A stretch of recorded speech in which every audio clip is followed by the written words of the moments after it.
Oh, look, go ahead, and Lindy. You have to have the people. Okay. Kathy, when if you speak, you just go ahead and identify yourself if you can, okay? Just give Will me do. okay. Will do. All right, with that, we'll call the August 5th, 2021, and Indiana Recycling Market Development Board meeting to order. Good morning, welcome everyone. Everyone had a challenging and eventful trip in, I would imagine. But nice seeing everyone. With that, we have our considerations and approvals of the May 6th RMDB meeting summary. Has everyone had the opportunity to review the summary?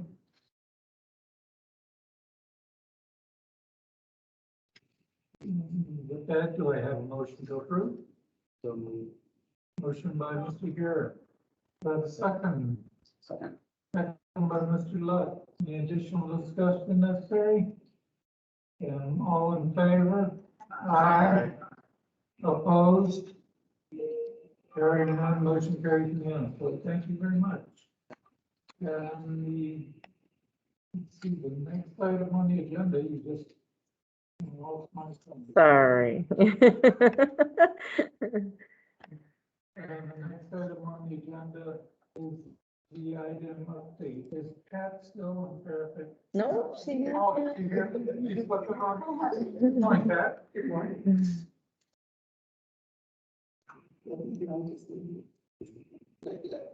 Good morning. Julia's out of the office today, so she asked me to provide the item update. I don't have very much. But the first thing I want to mention is the P2 conference. The Pollution Prevention Conference will be on September 23rd. And I believe if there's someone on the board that wants to attend, I believe that you can talk to Dan and we can arrange to pay for the registration fees. That if you're interested in doing that. As part of that conference, we will be awarding the Governor's Awards for Environmental Excellence during that conference. I believe there are 7 awards that are at the Governor's office now for final approval. There is one for recycling. I'm not exactly sure what that project was. I wasn't involved in reviewing that, but that will be held during that conference. And then my final update is on the Community Recycling Grant Program. We have been approved to award $500,000 for schools, nonprofits, solid waste management districts, and municipalities. That will be going out, request for proposals will be going out the first week of September. So we are looking for quite a few applications or project proposals coming in. Allison, as you know, is the program director for that, program manager for that program. So she's ready. So we are looking forward to getting that out. It has been very popular. I believe, we were awarded 30 grants the first year and 21. So we're looking forward to quite a few this month. And the final thing I want to make about that is Allison has turned in her resignation. So but she's going to make sure that the request for proposals will go out that first week, and I have to receive approval to apply positions. And hopefully, I'll get someone just as nice, or I will talk to Mrs. Graham. That's all I have. Thank you, Pat. Allison, good news and bad news there.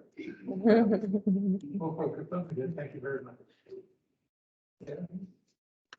Let's see.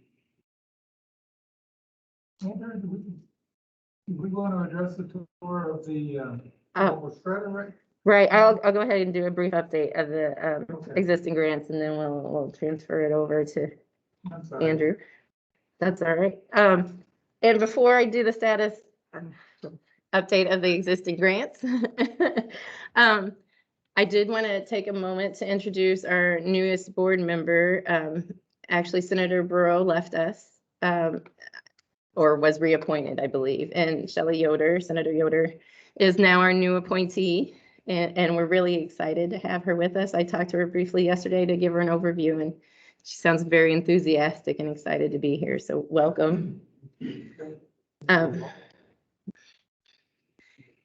And then existing grants is actually, summer's a slow time. So it will be the same status update as our last meeting. We do have 2 fiscal year 20 grants that had grant term extensions. So Growing Green, it was extended for the full year, and CW Recycling has until October to finish their grant rounds out, but they are progressing and moving forward on both of those. And then the rest of the fiscal year 21 grants then are, about in the halfway process. There's a few that have been closed out and a lot of other ones are progressing. There's been no hiccups or anything along with those. So I'm excited for those rounds and for those to be completed. With that in mind, I've been trying to make an effort to also provide you guys at each meeting a more in-depth overview of some of the past grantees we've had. And Andrew actually is here today. Our board member actually is a past grantee as well, with Electronics Recycling International, ERI. And he did bring their mobile recycling truck, I believe, will be on its way, yes. So after the meeting, we'll be able to tour it, but I wanted him to give a brief overview also of that grant and how that went. Thank you for allowing us to bring it out, because I think it's important that the state and the board, now that I'm saying board, needs to see what the money. We went to the grant proposal for, it was 2019, I think it was granted for. And we asked for help on purchasing a semi plus a trailer that has mobile shred unit in it. And it has multiple shred units in it, where we can do hard drive and data tapes.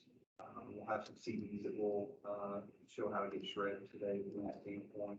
With it being a mobile unit, our purpose and one of the strengths to it is we want to be able to go around to the state, educate at the, one of the things we're looking at is educating at the college, high school, municipality levels, how important it is as far as getting your data erased, getting it shredded so that it doesn't get in the wrong hands. I know people that have identity theft issues that have done to them, and it's no fun thing to go through your insurance company trying to get your identity back, or going through legal battles and things of that nature. So we went through the grant process. The state was very gracious and granted us a little over $100,000 to put towards the project. I think the project was a little over, by the time it was all said and done, a little over $300,000. The only bad thing is there's this thing called COVID, I got kind of hit with it. It put us back a little bit as far as getting out and getting anything done last year from that standpoint, which I think everyone can kind of understand that, we all battled it. Right now we have it in the hands of David Birchler and Evan Sandler. They're ramping things up as far as trying to get stuff back out. I know Northwest Indiana is looking at bringing shred trailer out to one of their tops away days, so that we can get it out there in the first view of the public. We'll take a look at it. We also have opened it up one other time to a customer that I can't disclose on site when they came out for their own tour of how we recycle their products, because they wanted to take a look at it to see if they wanted to bring it to their corporate headquarters and have basically a recycling day from that standpoint. And they were very impressed with the fact that, hey, if, let's say Miss Kelly here brings in 20 hard drives, she can physically see, okay, hey, they're getting handled properly, they're taking care of their shred. She has that burden off of her saying, hey, I don't have to worry about my social number, I don't have to worry about my financial docs, anything being seen anymore. It's now went from this hard drive or a data tape or whatever she would want to bring in from a recycling shred standpoint is taken care of. I don't have to worry about it. That peace of mind goes a long way. And what we're finding too with some data research is the older generation wants that peace of mind, so that they're taken care of, knowing that, okay, nothing's going to happen to me while I'm trying to go through the next phase for retirement or things of that nature. And even the younger generation like it too, because technology is changing every day. I've been with ERI for about 10 years now, and when 10 years ago, it was like, hey, your cell phone will last a couple, 3 or 4 years. I think the cell phone's changed 3 times in the last 60 days, probably, just because of technology, being facetious, but I mean, it's, that technology is always changing. We gotta find better ways to do it. Just from a battery standpoint, and batteries have changed so much over the last 4 to 5 years because of lithium. So it's an exciting time for us to get back out on the road and get things rolling. And I'm excited to partner with Northwest Indiana because I think they see the value of getting that education out to the people and then getting things starting to roll back out to the universities and stuff with data and themselves behind the scenes. But once again, thanks to the state.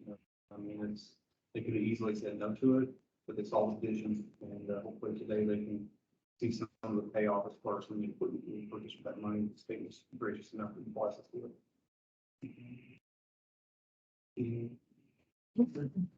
Anybody have any questions?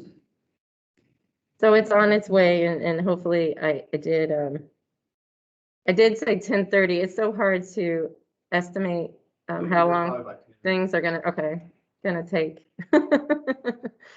So, I have a question on another project. I think it was this last round of grants, we gave a grant to a company in Anderson that's involved recycling concrete and asphalt. And I know that they had some questions as to whether or not they were going to be able to complete the project. What's the status of that? Did they yeah. complete it or what? So they had always been completing the project. They had purchased everything and they had one season. And what they had reported was that the results weren't what the city of Anderson was very happy with, right? The patches weren't the quality that the city was hoping for. So they weren't sure if Anderson would renew the contract. So they had come to the board seeing what would happen if they were to sell the equipment before the end of life of the equipment, because that's what's in our grant agreements for them. And they kind of came to the conclusion that they still want to pursue it. We gave them some contacts with the Department of Transportation and just some other leads. And so they have not sold the equipment. They're still working on that process. Summer obviously is a downtime for repairing some asphalt. So right now it's kind of, we're kind of on a wait and see still for them. But the city didn't renew the contract. They were still in talks with the city, so I haven't gotten an update. Well, they need to find a contract someplace. Right, without a doubt. So I'll keep getting updates from them and keep you guys, abreast of what's happening with that. What was the name of the applicant? CW Recycling? No, Tom, do you remember?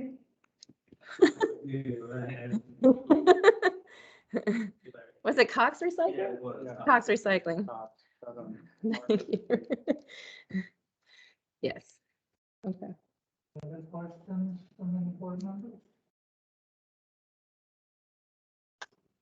Do you have any questions? Please feel free to speak up. This is a pretty informal meeting. We try to say what's on our mind. Representative Darrington? Sorry, Blake, I'm sorry. It's okay. Right in front of you. Well, how much was that? Do you know how much? For the Cox Recycling, I believe it was 120, 125. Mhm. It was a good process. I think we want to see more, the board has said that we want to fund innovative projects, and that is very innovative. I think the trick is, again, finding the best techniques, which does take some time, as well as the clients and the contracts to make it successful, Well, I so, hope they find another contact because the process works. right.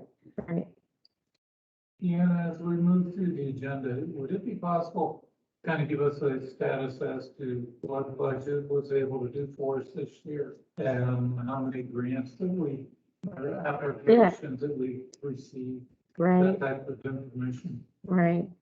Yeah. we did, and hopefully everybody got the email, and I did update you guys in that email as well, but we did receive, it was over $4.7 million in requested funding for this next grant round. It's 20 applicants. And, we did get approved for the full 2 million to award in grant rounds. So, you guys will be getting, I believe, at the beginning of September, the proposals to review. And that'll give us, we have October 21st, the next meeting when we will award those grant funding. Yeah, how will that work once we start seeing the proposal? Will we just give you there's like a scorecard with that, if I remember correctly? Yeah, I have a, 'Cause now I'm on the other side of it. Yes, I'm yep. asking questions. Yeah. apologize. and I can share, I have a copy with you, but there's a proposal evaluation form. It gives you exactly what to assess for different areas, topic areas of the grant proposal and a score, and then I'll score them. You'll already receive them scored by the item. Item will have already scored them and ranked them, so you'll see that as well. And then, there'll be compliance checks. What's happening right now are the compliance checks. So that's why we're kind of waiting to share with you. But the folks from our compliance and technical assistance program are currently making site visits and phone calls just to make sure that everything is in compliance before we go forward with those. So, And, Representative Shapley and Senator Yoder, thank you very much for entrusting us with $2 million to invest in the recycling. We really appreciate it. We're excited to get back to you. yeah. And Andrew, that's a good question, because I feel the same way. And I provide detailed instructions. Don't worry. I will hold your hand through the process. We have our work cut out for us together. Mhm. Do we want to move into the remote meeting attendance policy issue, Diana? Yes, it's gonna pull that up on the screen. This is where you teach old people like me how to survive in the technology world. Hopefully, this did get put into your board packet a little late, so hopefully you guys were able to review it.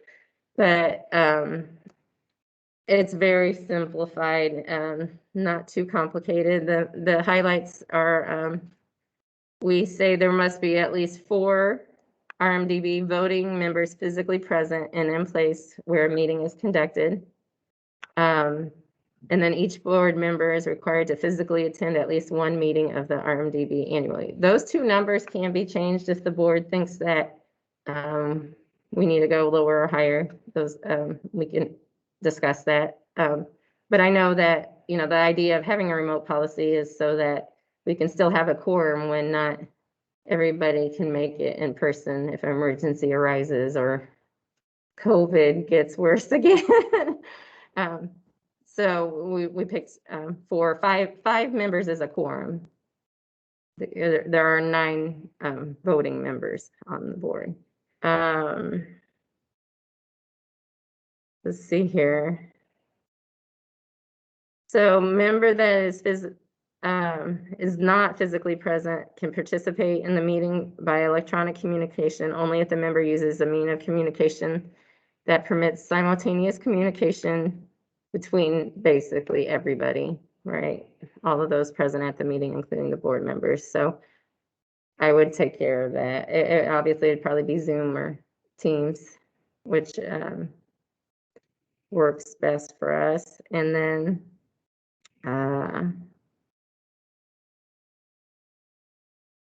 the other thing to note is all votes of the RMDB during electronic meetings must be taken by roll call vote. And then members of the public may attend the meeting at the place where the meeting is conducted, and a minimum of 4 voting members is physically present, or they may attend remotely through the virtual meeting platform. So with that, you guys are free to discuss, and then we would like to have a vote on this so that we can move forward in future meetings with a remote policy. Was there a stipulation that a remote vote, the person had to be viewed as well as heard. And maybe this is where Kathy can help. I don't think it actually says that. I'm sorry, I couldn't hear the question. This is Kathy. Is there a stipulation in that the remote participant has to be viewed as well as heard? Not in your policy, there is not. I can check the statute real quick because I have it up on my other screen. If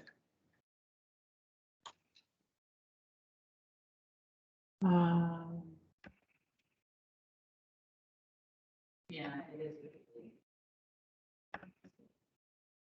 Okay, Yeah. that they must be viewed as well. Yeah. Yes. Mhm. Yes. So, yes. Thank you. Any other questions? I'm curious what discussion there was around the number 4. It's, to be honest, that number seems high to me. If we're doing a hybrid, and there's probably a reason why people aren't able to be in person, and if COVID, Delta variant gets worse. I'm curious if that goes in and 4 people aren't able to be here in person, what happens then? Sure. Kathy, were you able to hear that? No, I was not. Okay. Kelly Weger asked if, what went around deciding on the number 4, for the members physically present, especially if with this Delta variant of COVID, 4 may actually be high. I'll preface what I discussed with legal. We kind of based this policy off of the Environmental Rules Board policy that had already been put in place and voted on. And so we took, theirs was a 75% of members present. And so we kind of loosely based it off of what they did. Kathy, that number can be lower, correct? It can be, my understanding is it can be. But I think you wanted to make sure that you would at least have a quorum if those attended electronically. So that I think that was, you wanted to have as many people as possible attending in person for that reason. Well, we'd still have a quorum because they'd be able to participate electronically. Yes, that's correct. That's correct.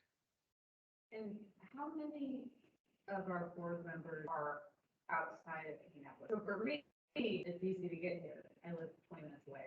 But the other advantage in my mind of having that number lower is that traffic and other things for folks that are coming further away. To me, it just makes ecological sense to be able to be doing it electronically instead of in person. So, yeah, this is Craig, and I concur there. As could we simply just say there must be a quorum? It can be virtual or in person. I like the number 2, that, to once a year at least be here physically. But you're, I agree 100%, is that could we just say there has to be a quorum, and it can be a combo or, virtual or in person. I think one of the lessons learned in this new environment that we all live in, that's COVID has forced us is, back up, I say, belly to belly, face to face, you can never get anything better done. However, I think that there's a lot of energy and a lot of effectiveness that we can do in a virtual environment, and conferences, some type of meetings like this. I think we have found that you can be very, very efficient, successful, and keep the process going. I'd hate to have one that, you're right, it could be a Delta variant, it could be the Gamma. Who knows what could happen? I mean, I think we were finding that science says we're probably going to live in this space for who knows. But could we just say that, there must be a quorum, and it could be either electronic, call it virtual, electronic, whatever, or in person, of a combination thereof. I believe This is- state this- statute that says we have to have. This is Kathy. The way the statute reads, those physically present must be the greater of either 2 or 1/3 of the members. It reads, the minimum number of members who must be physically present at the place where the meeting is conducted must be the greater of A, 2 of the members, or B, 1/3 of the members. So if you're counting your members as 9 voting members, 1/3 of that, so there'd have to be 3. There'd have to be 3. So how did they handle that during this last COVID? There was a executive order for all our last meetings. That was a governor's executive order that allowed for state meetings, public meetings to be held completely virtual. So if another one comes out, you would fall under that guidance. Right. So- That kind of trumps everything else. That's still effective? No, Yes, that's why we're here. So in that case, I would propose that we change the number 3 because it's limited to, and I totally agree. I way prefer face to face. I think we get more dynamic discussion when we're in the same room, but just trying to not dig ourselves into a hole that's. I agree with Kellen. Certainly agree.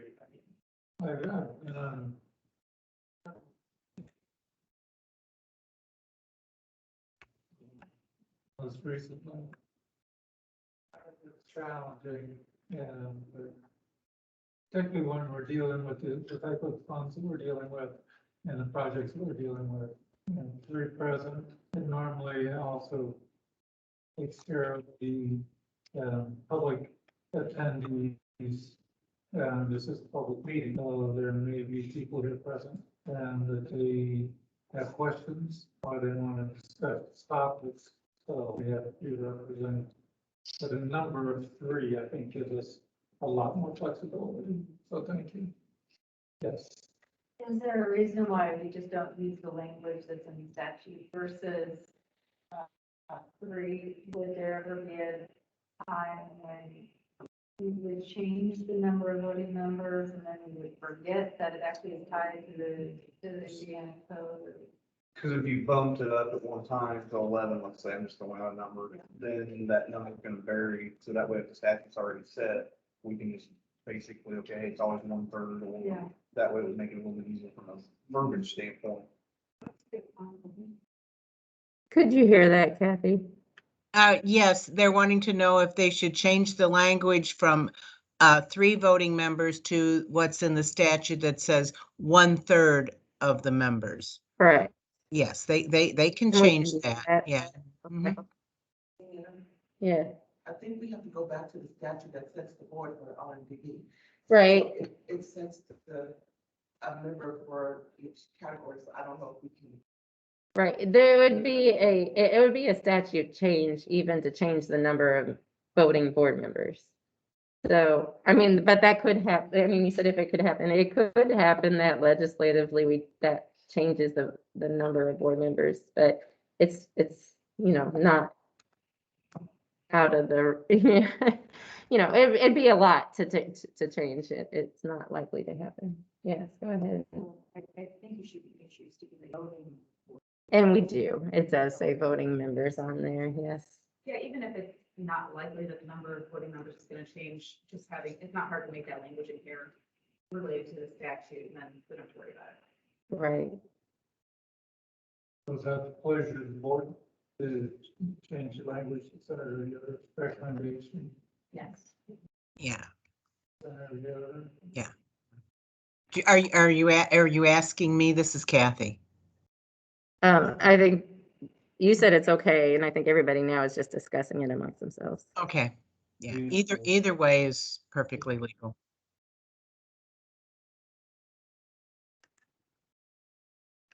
Make a motion. Motion by Mr. Lutz, to change the number of required in-person attendees to 3 or 1/3 as stated Of the statute. by statute. Thank you. And do I have a second? Second by Debbie Hackman. Any additional discussion? Hearing none, we'll have a roll call vote. Mr. Lutz? Aye. Mr. Garrett? Aye. Ms. Hackman? Ms. Whitehead? Aye. Ms. Weider? Aye. Mr. Yes. Hustler Henry, welcome. Yes. And I have Mr. Newman. Yes, And vote yes as well, so motion carries unanimously. Thank you very much.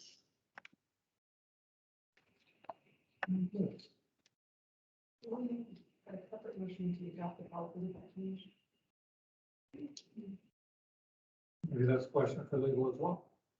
Do we need a separate motion to adopt the policy with that change? Was that a motion to adopt the changes I think we did a motion on the language, did we not? On the line. on the language? Yes, then we would need We'll need a second motion. So I would like to move that we adopt the policy with the said changes. There's a motion to adopt. Do I have a second? second. And another roll call vote. Mr. Lutz? Aye. Mr. Durham? Aye. Ms. Hackman? Aye. And Ms. Whitehead? Ms. Weider? Aye. Ms. Henry? Yes. And Mr. Noonan? Yes. And I vote yes as well, so that motion carries unanimously. Thank you very much.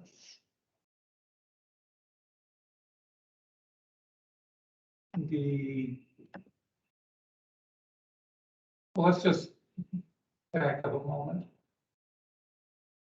It is going to be quite challenging as we move into this next round of grants to work through and kind of embrace these remote meetings. And I just hope we can carry on with the lively and in-depth discussion of applications as we normally have in person. Because we do have a responsibility as a state to make sound investments as best possible. Thank you all very much for your efforts in advance. The next item on the agenda is the infrastructure and economic impact study, final report by GT Environmental. Mr. Grader, are you available? Yes, sir. Thank you. Yes, this is the best spot right here. I don't know if I can stand in front of the camera, but yes, I'm Dan Grader with GT Environmental, and thanks for the opportunity to talk about the report today. I appreciate that. And so I don't know, I was going to have Indiana University Free Classic virtually. He is, Is he out there? yeah, I believe so. Drew, can you hear us? Yes, I am. Sorry, I was on mute. I'm here. Okay, thanks, Drew. All right, so I'm gonna present the PowerPoint, and if you have any questions about any slides, certainly ask them. And what we want to do with Drew, we're saving Drew for the end for any overall questions about the report and so on. So, anyway, is there a clicker? I just tested it and it does not appear to be working. Okay, so I'll just. I apologize. Yeah, yes. All right, well, again, thank you so much for the opportunity to present this. What's interesting, it's kind of surreal for me because when we were awarded this contract was the first time in person meeting I had, and now this is the second in-person meeting for the entire project. So it was all done virtually with teams and with the stakeholders and all the different end users and so on. So that was probably challenging, and we had to kind of adapt to that a little bit. I will say that I don't think it significantly impacted the study, but I can't really say it might have impacted it in some way. So that's what I'm happy with that. So the agendas, or the agenda we have, I'm going to talk briefly about partners and stakeholders, and then I'm going to go through each piece of the overall piece of the report.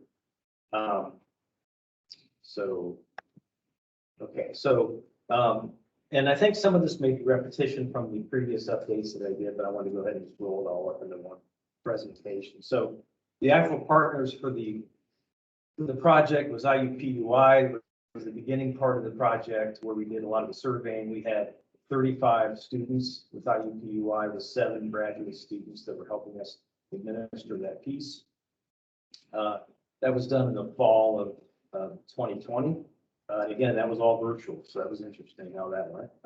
We have meetings every Wednesday night with the students, so that's kind of how we progressed through that piece. And then the Indiana Public Policy Institute is where Drew comes in, and that's when we took the data and information and used M-Plan to actually project out recycling impact on Indiana. So in addition, I listed stakeholders. So these are all groups that we had a lot of contact with. You know, and we appreciate their support and input into the project. You know, this is a GT, this is our study, but I wanted to make sure that we give credit to the participation of these stakeholders. And in particular, I want to thank Deanna, Tom, and Pat for their significant help during the project as well. So next slide. Okay, so I hope everybody can read all this, but so, you know, the IDEM data was obviously a key portion of the data for the project, but the survey responses were relied on to really add additional information into the study. And a lot of this, I think I went through previous meetings, but you're going to see a little bit of a trend here. So the solid waste districts, they had a 77% return rate, which was very good. Typically, surveys generally don't have super high return rates. I mean, 77% is a high rate of return. We then reached out to the Indiana communities. And again, we mentioned there, we just focused on incorporated communities and supplemental with online research. And so we did additional 112 communities with a focus of the population number 500. So that's how that was the population that we surveyed. We got 60% of the returns on there. These surveys ask a lot of detailed questions. So they would ask, like, for instance, the solid waste districts, all the programs that they operate. We tried to get as much information as we could from the districts that we would then utilize to do further surveys or to populate the report. Same with the communities. There was a lot of cross-reference between the districts and communities, but that's fine. I think a lot of times the communities would say, the district's taking care of that, and that's fine. It's part of the answer in the survey. So, and then the last one, so the processors and end users, this was by far the most challenging. As you can see, the return rate of 2% is not real good. We had the students sending out surveys for that group in the fall, and then we followed up. GT did. We worked with a number of organizations, the Indiana Manufacturing Association and other organizations to try to increase that number. And we even made phone calls. Like, I made phone calls on probably 100 phone calls to outreach, and it's just very challenging. Oftentimes we get a favorable conversation, but as they walk through the process of releasing information, whatever that authorization was needed, we would end up not getting it. So we would try to follow up and so on. So that piece was probably the most challenging. And so I think, when that rolls up into the survey, you're gonna hear some of that, what are some of the challenges and recommendations that came from that. So next slide. Okay, so this is just some basic information that is in like the executive summary and just overall. 2019 data was used. Obviously, it made the most sense. 2020 was, we just forgot about 2020. So anyway, which I'm sure a lot of people are. But anyway, so a lot of these stats came from, like, the next stat is directly from the IDEM recycling report, or much of their information, but we incorporated that in there as well. Just gives you a sense of, where the trash and recycling, what's happening with the overall MSW that's generated. The next couple pieces were a direct result from our the project. So based on our surveys, 57% of residents or 197 communities have residential curbside recycling. Now, with that said, you have to understand that we included subscription and non-subscription, and that's a very important piece to understand, because typically a non-subscription curbside program, what that means is it's a bundled service, so you get trash and recycling as part of one service, you typically see much higher, from a residential perspective, much higher participation. You'll see, depending on the community, you see 20, 30%. Whereas subscription service, you gotta follow that through, but the subscription means that the resident is subscribing to the hauler to pick the material up. So it is available to them if they subscribe. So a lot of communities that have the subscription service typically have a much lower percentage. And what you want to see is, and we talk about this a lot in the report too, our recommendations and the way we look at, the future of solid waste and the circular economy and so on, is it has to be looked at as the whole.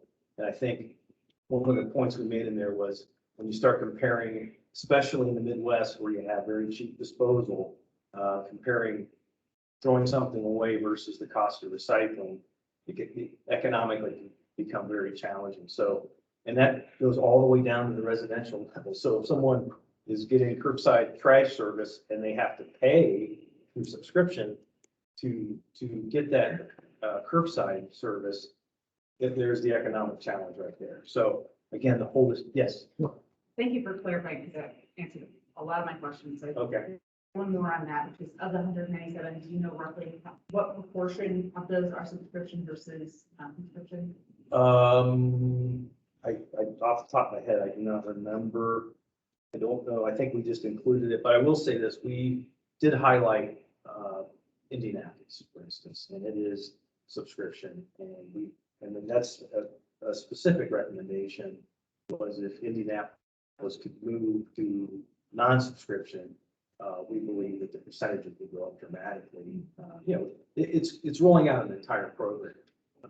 It's not just, one day changing it to non-subscription, but that piece would increase the recycling significantly. So that's a good question. I don't think we did. I think we grouped them together because the reason we did, because the surveys, we were just wanting to see if they had access to it. But in particular, that Indianapolis mentioned that. So, and I think that's true for a lot of the bigger cities, is that any city for that matter, subscription versus non-subscription. And you're going to see a lot of this on maps too. I'm going to show you some maps. So 313 recycling drop-offs across the state, pretty much across the entire state. There were drop-offs in every county. There was a couple that we noticed that we either there was no response that there was a drop-off, and then we did research and couldn't identify anything. So we looked at it like, if nobody knows there is one, there probably isn't. So that there's a handful of those. And so the bottom number means, and again, this is an access question, or access statistic, 97% of the counties have either curbside recycling, which is subscription, non-subscription, or drop-offs recycling. Yeah. Of the drop-offs, approximately, what's the percentage of those that are operated by solid waste management districts? I think the vast majority of them, when you say operated, I think the vast majority of them administer. Yeah. Well, But I think, and again, these aren't exact numbers, but I think most of them are actually serviced by the private sector. Not always. I think there are some counties, like maybe Dearborn. Yeah, service your own. Yeah, so there are some, but I'd say generally speaking, you see a trend for private sector to service the drop-offs. Good question. Next slide. Okay, fine. Again, this is a report, so this is kind of just a summary of curbside and drop-off recycling access in Indiana. So, we identified, again, this was curbside recycling access, and then, drop-off. So it's a little busy, especially in the presentation, but hopefully it's some good value to, these maps. What they do is give you, that visual representation of, where, common sense tells you that the large metropolitan areas have a lot of the, infrastructure, but this kind of really draws it out and kind of shows maybe where some holes or not, where some services maybe are needed. So there's, a handful of counties there. When you look at a county, county's a big place, right? We all live in a county and getting anywhere can take some time, and you only have one drop off. Typically, that's a little tougher, but again, that's up to the county and their situation, and if it makes sense for them, that's fine. So next slide. So I'm gonna kind of go through these slides. Again, there's a number of maps in the paper of the project, so you can take a look at it. This one here just basically shows you who's generating the most volume, okay? And so it's a visual representation by color, and there's a legend down below that shows the tonnages generated. Now, one of the things that we thought was very important, and you're going to see it throughout the study as well, is to really understand how you're doing. You have to know where your generation number you have to know, and then if you know your recycling number from that same county, then you can get a diversion or recycling percentage for that county. So, this just shows you where the trash is being generated. So, next slide. Okay, so again, this is just some general information, but landfills, there's 34. You typically see any solid waste system typically has a lot of transfer stations because that's the most efficient way to for the collection routes to deliver the solid waste and then get back on the route.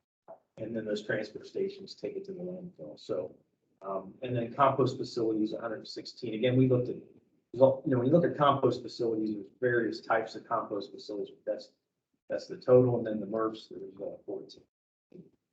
And we have, in the report, we had all the data from all those facilities listed in the report.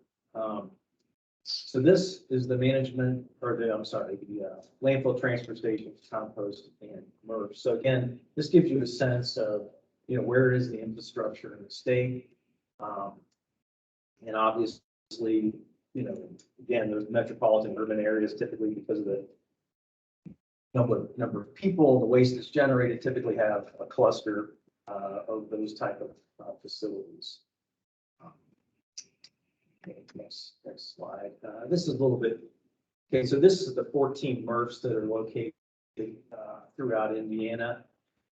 Now you have to remember that there are, I didn't include it in the presentation, but a lot of the districts and transfer stations serve as a collection point through hubs. They're called recycling hubs for many of the solid waste districts.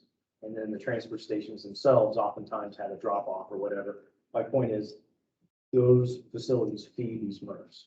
So, and the MRFs are the ones processing the material. Now you have to remember too, this is something that we looked at when we did the project, was the infrastructure that we're talking about is the reported infrastructure, which typically, is residential and some of the commercial. So you're getting a lot of material that is recycled that aren't going through these MRFs. And so it's not being reported. So, and realistically, I know we use 19% as the recycling rate. We believe that's understated. How much, we don't know. And I think that's one of the, when we get into the recommendations, that's one of the pieces that need to be focused on, is to gather that data and get a more true number. Now, with that said, the challenges of the surveys and so on, those are common challenges that many other states and solid waste districts across the Midwest that we work with have. So it's a continual challenge to get that data and information. Now, I would say this too. This report, this is like, I guess I'll quote Winston Churchill. I hope I say it right, but this is not the beginning of the end, but it might be the end of the beginning. Okay, so my point is, this is just starting point, okay, for the next step. I think what you're seeing now, 19%, again, it's probably understated, but that is, that's your low-hanging fruit that the current system has allowed you to achieve. And if you don't, again, the comments, and I'm kind of jumping around here a little bit, but the comments, the recommendations of what's needed to put in the next stage. So, next slide. So this is, again, the transfer stations, and so I talked a little bit about that. They're a key part in collecting not only solid waste to go to landfill, but also recycling. Next slide. Okay, so these are the compost facilities that are registered. sense of clusters and where they slide.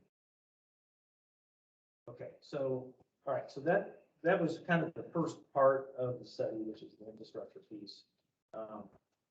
This next piece is the economic impact. Okay, so one of the challenges for this piece was the data that we had to use to run those projections. So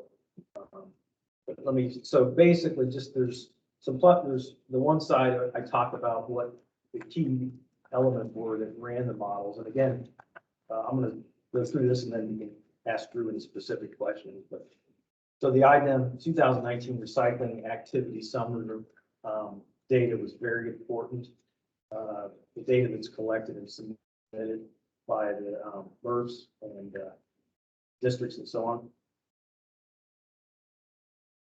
But remember, and I'll just kind of talk about the piece on the just to the right of that. Not all data is reported through that system. So there's a lot of industrial data and commercial data that doesn't get fed into that system. So therefore, when we ran the numbers, it could, affect the projections. And I'll just give you an example. The metals in particular. And I know Indiana, I heard the statistic, Indiana's #1 in the country, and I thought I heard that somewhere, or very close to the top, and it makes sense as far as industry, steel, so on. The issue is that there's a number of issues, but the only thing that's being reported is what the MRFs are sorting, which is supporting some of the commercial and the curbside programs, and you typically don't get a lot of volume from that. A lot of the volume that goes to the steel industry and the metals industry is going direct, and it's not being flowing through the MRF system.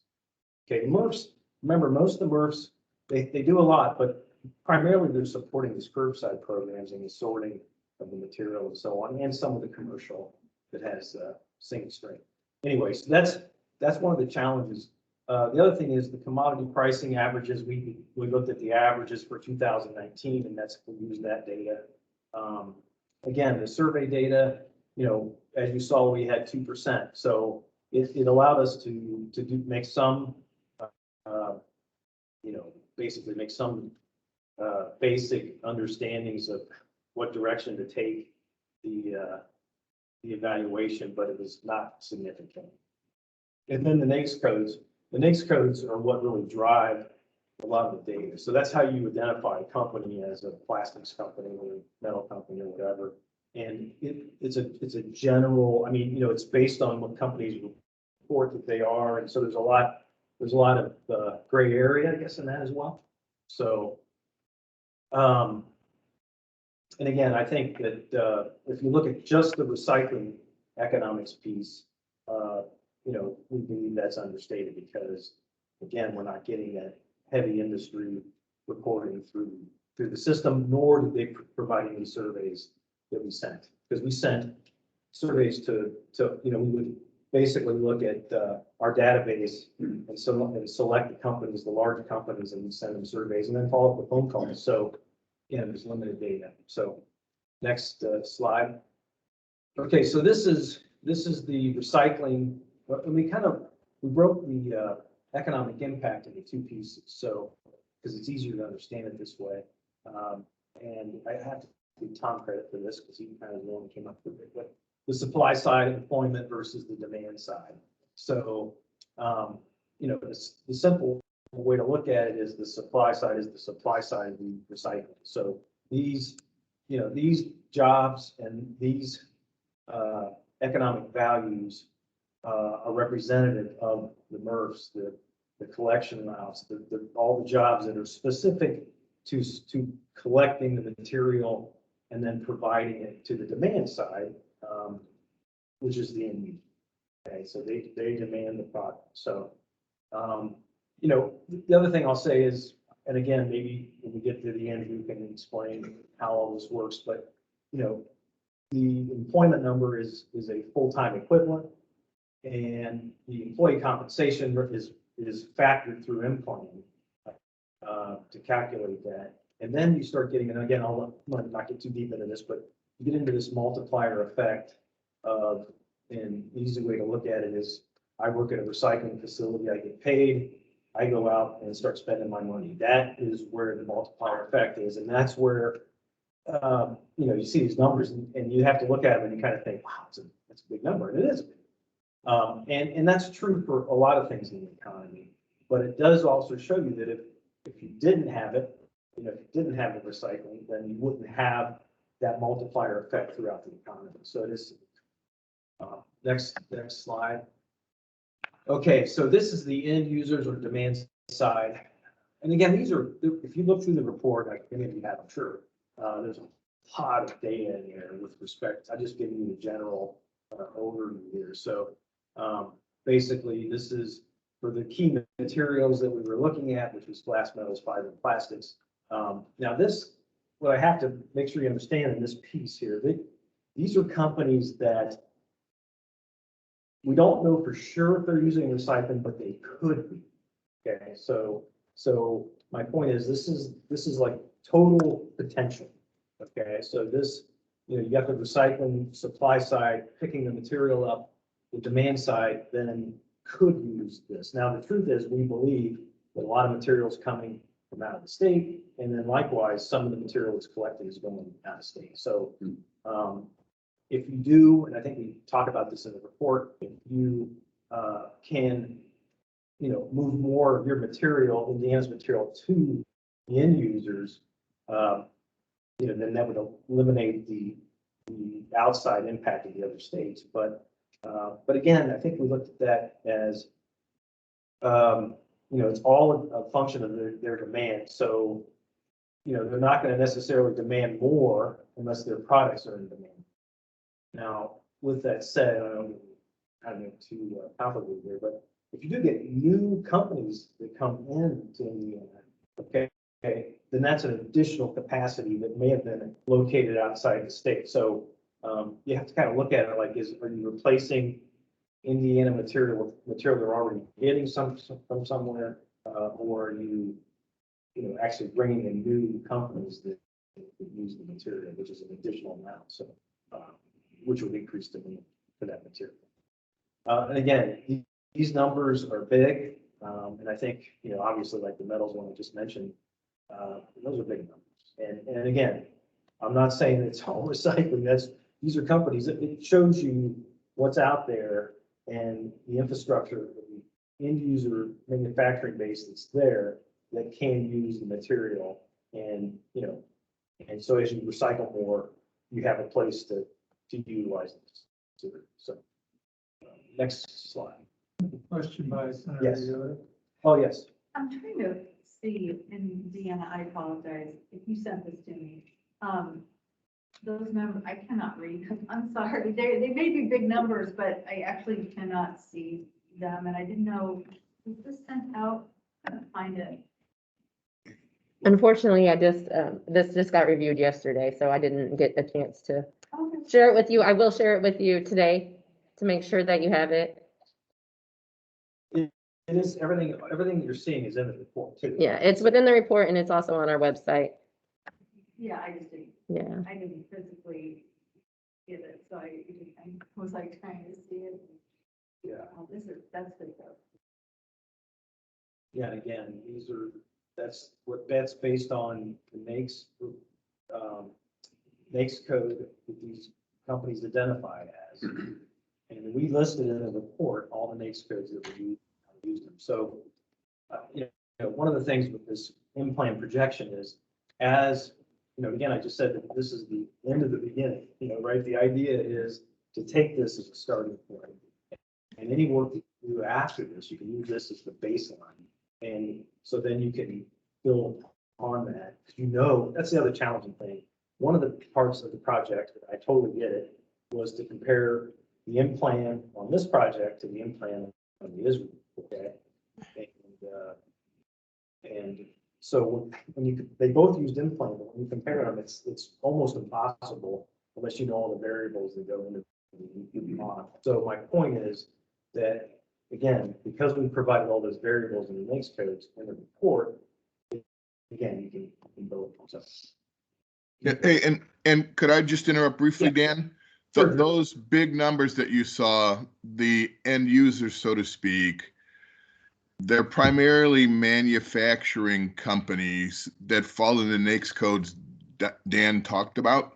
And so any company that might possibly use recycled materials that would be in that NAICS code is in that report. So Metal Steel, for example, and the economic contribution it makes is in the steel part because they use a portion of what they use is recycled material, but that's the full contribution of those companies. Sorry for the interruption.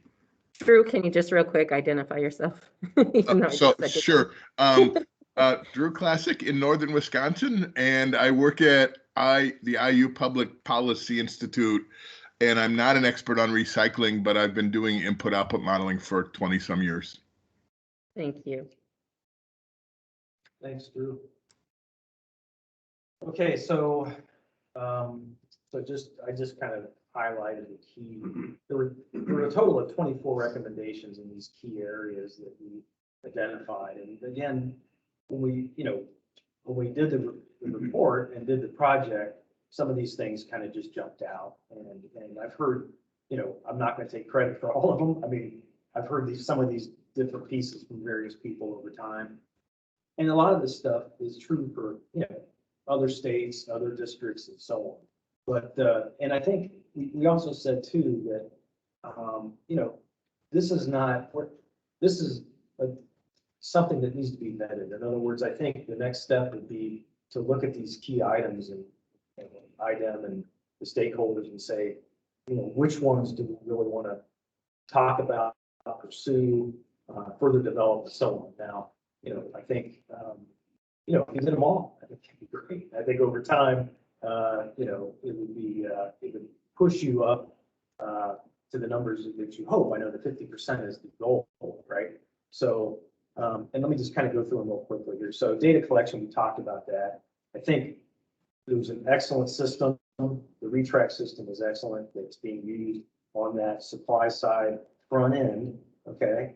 But you're not getting, if you want to look at a true circular economy, you're not getting all the other information from the other recycling points, And I think there's a lot of definition that needs to be done too, like the metal manufacturers, are you really trying to get some of the C&D material that they're receiving, or are you really just looking at, the residential refrigerators and so on. So my point is there's some thought that has to be put into that, but I've seen numbers substantially higher in other districts and other states and so on. It's just a matter of collecting the information. So anyway, data collection is a big piece there. We also talked about gathering the information, total solid waste generation relative to recycling. I think you can do it through the state, but that just gives you a big picture. If you really want to hone down into where the key areas are that need to be improved, we can make,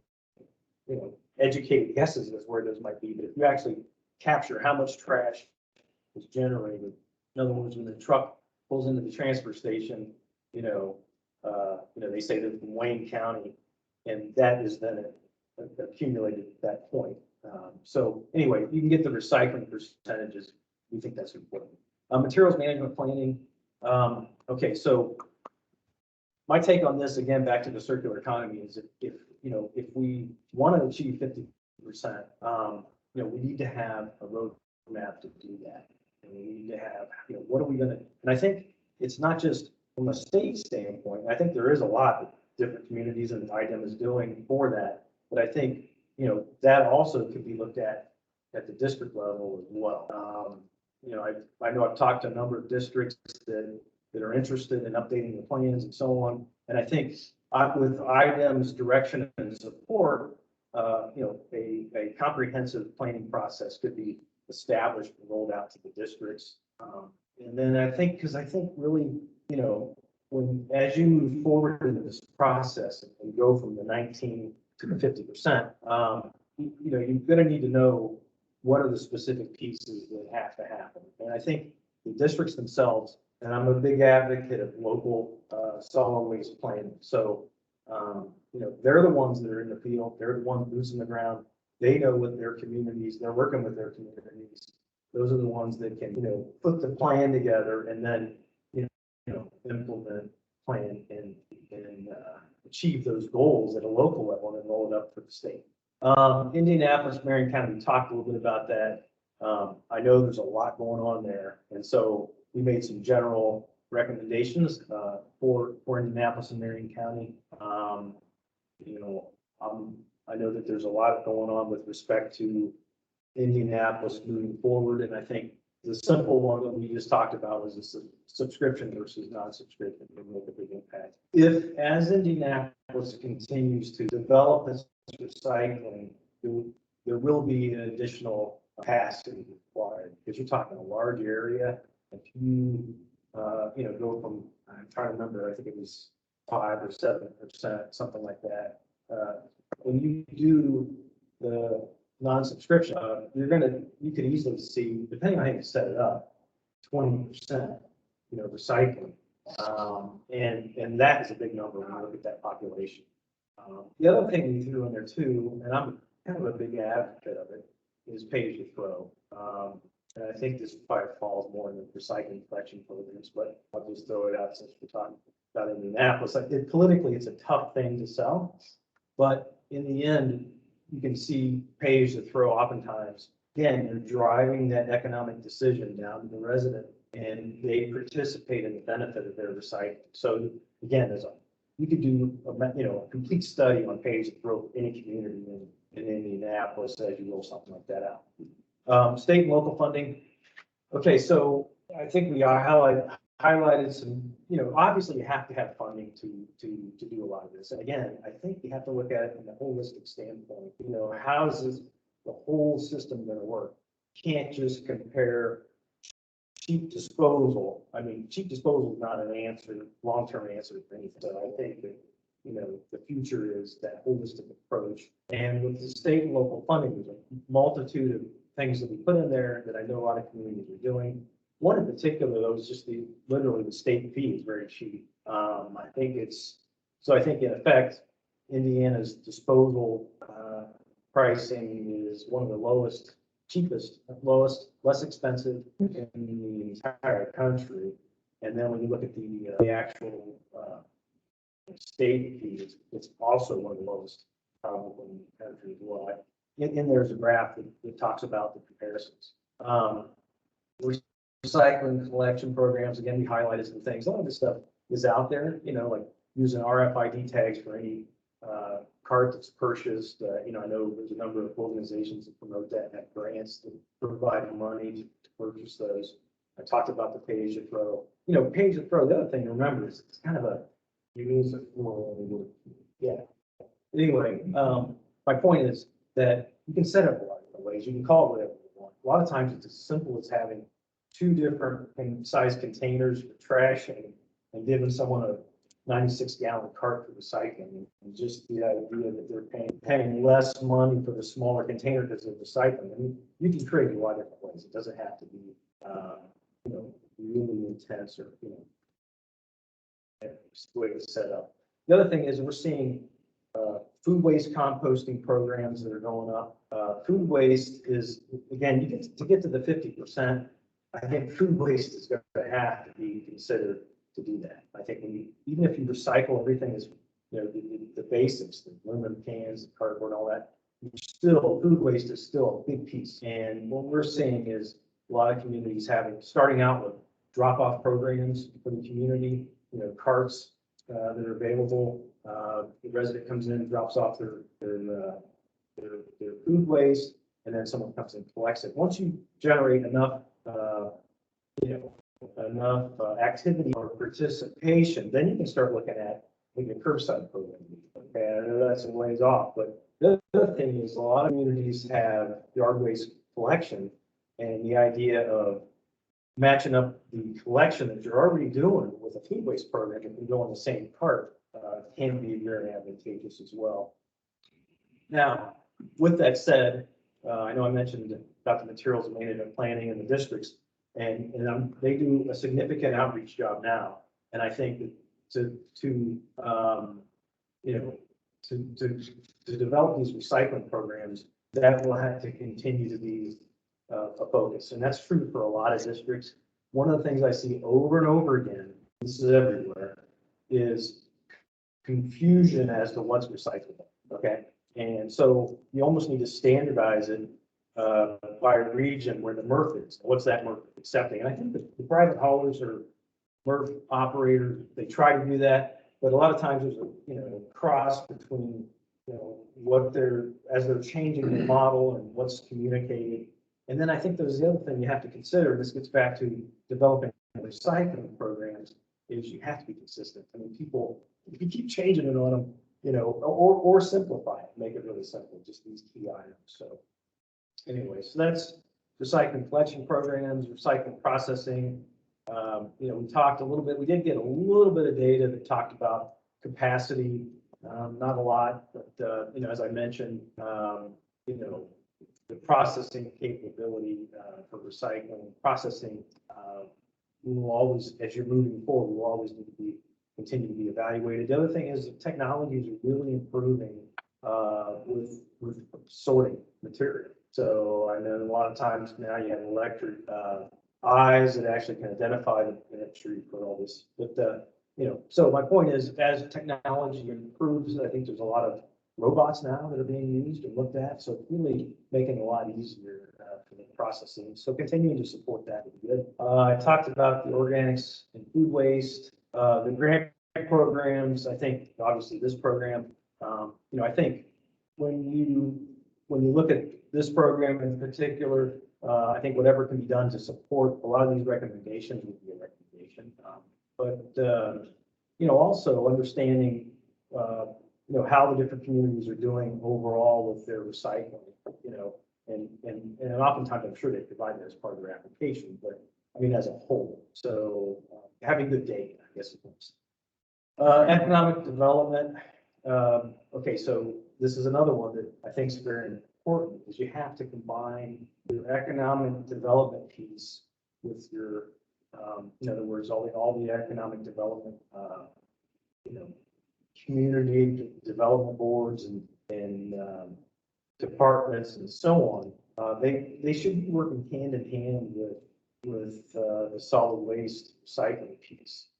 I've seen where I used to work. I worked for a district in Ohio, and what we saw was when we worked with the economic development department, we were able to combine funding from the district, even the state maybe, with some economic development money to make something happen. So anyway, combining those two pieces are very important, especially with the recycling, circular economy. We talked about the end user recycling markets a little bit. Here again, developing those markets to utilize the material that you're collecting is very important. And then the last thing I'll say is, to make all this happen, the public-private partnerships are really the way to go. And I think we identified a number of them in actual report.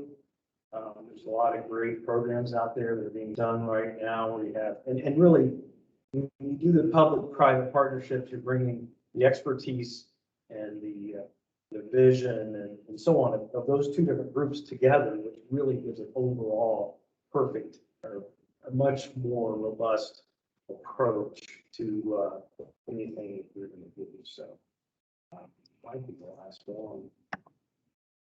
Okay, so again, thank you. We'll open up to any questions. Yes. You had said that the industry was hesitant to participate for willingness, and I understand they're giving away their private information out to the public.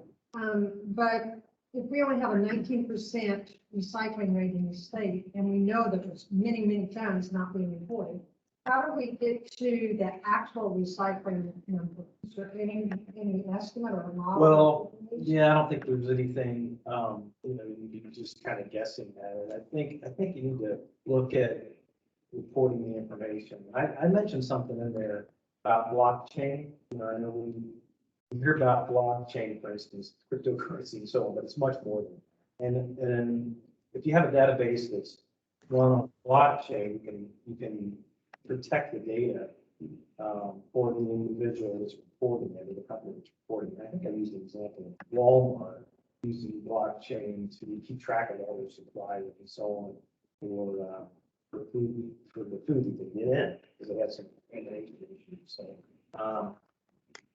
I guess to answer your question, you know, we don't know of any actual calculation or anything we can do. I can tell you that, again, depending on the reporting requirements, I'll just throw Ohio out, for instance. If you look at a lot of these numbers that Ohio generates, or even California, you know, it's it's the data that you get and how you use it, right? And so I'll just say in Ohio, for instance, we used to have a lot of the metal companies report, and you get these huge numbers. And, you know, you try to explain to them, this is where the education and setting up the system is very important. You don't want, you know, all the C&D material and all that would not have found in the landfill anyway. You want the stuff that's being diverted out of it. So it can, and I think they're, you know, trying to move away from some of that from an industrial standpoint. I think, you know, they're moving away from industrial percentages, focusing on residential. So, again, we couldn't come up with anything that would estimate that, but I would think it's higher, obviously. So the 19% is primarily, we can say it's primarily, doesn't it? It's anything that goes to the MRF, right? So, because the MRF reports, so it's primarily residential, but then there's a lot of commercial too. But we saw there's a lot of commercial companies like Walmart and so on. We gave the information to item, and we now have it for a lot of these large box retailers where they have their own system and they'll be reporting it. I guess you would ask for it annually. Well, they'll be reporting it, and you can include it as materials recycled that we're going, you know, for instance, they'll go deliver material in Walmart, load up the cardboard, and then off they go to who knows where. Pick a couple more stops up, maybe they end up in Illinois, Michigan, wherever. So, you know, I think those are some of the numbers, but I think the other thing is a continual effort. I mean, this is where you develop relationships, and you can't just, but the surveys we just sent out, the hope is that you build on that every year after that and continue to get more and more companies reporting and so on. So, yeah, yes. I'd like to speak a little bit to Debbie's question. When the statute was enacted that required the reporting from all these most processors, NWRA was actively involved trying to get that statute implemented. You mentioned that there were some sectors that were not reporting, and that contributed to the low number of 19%.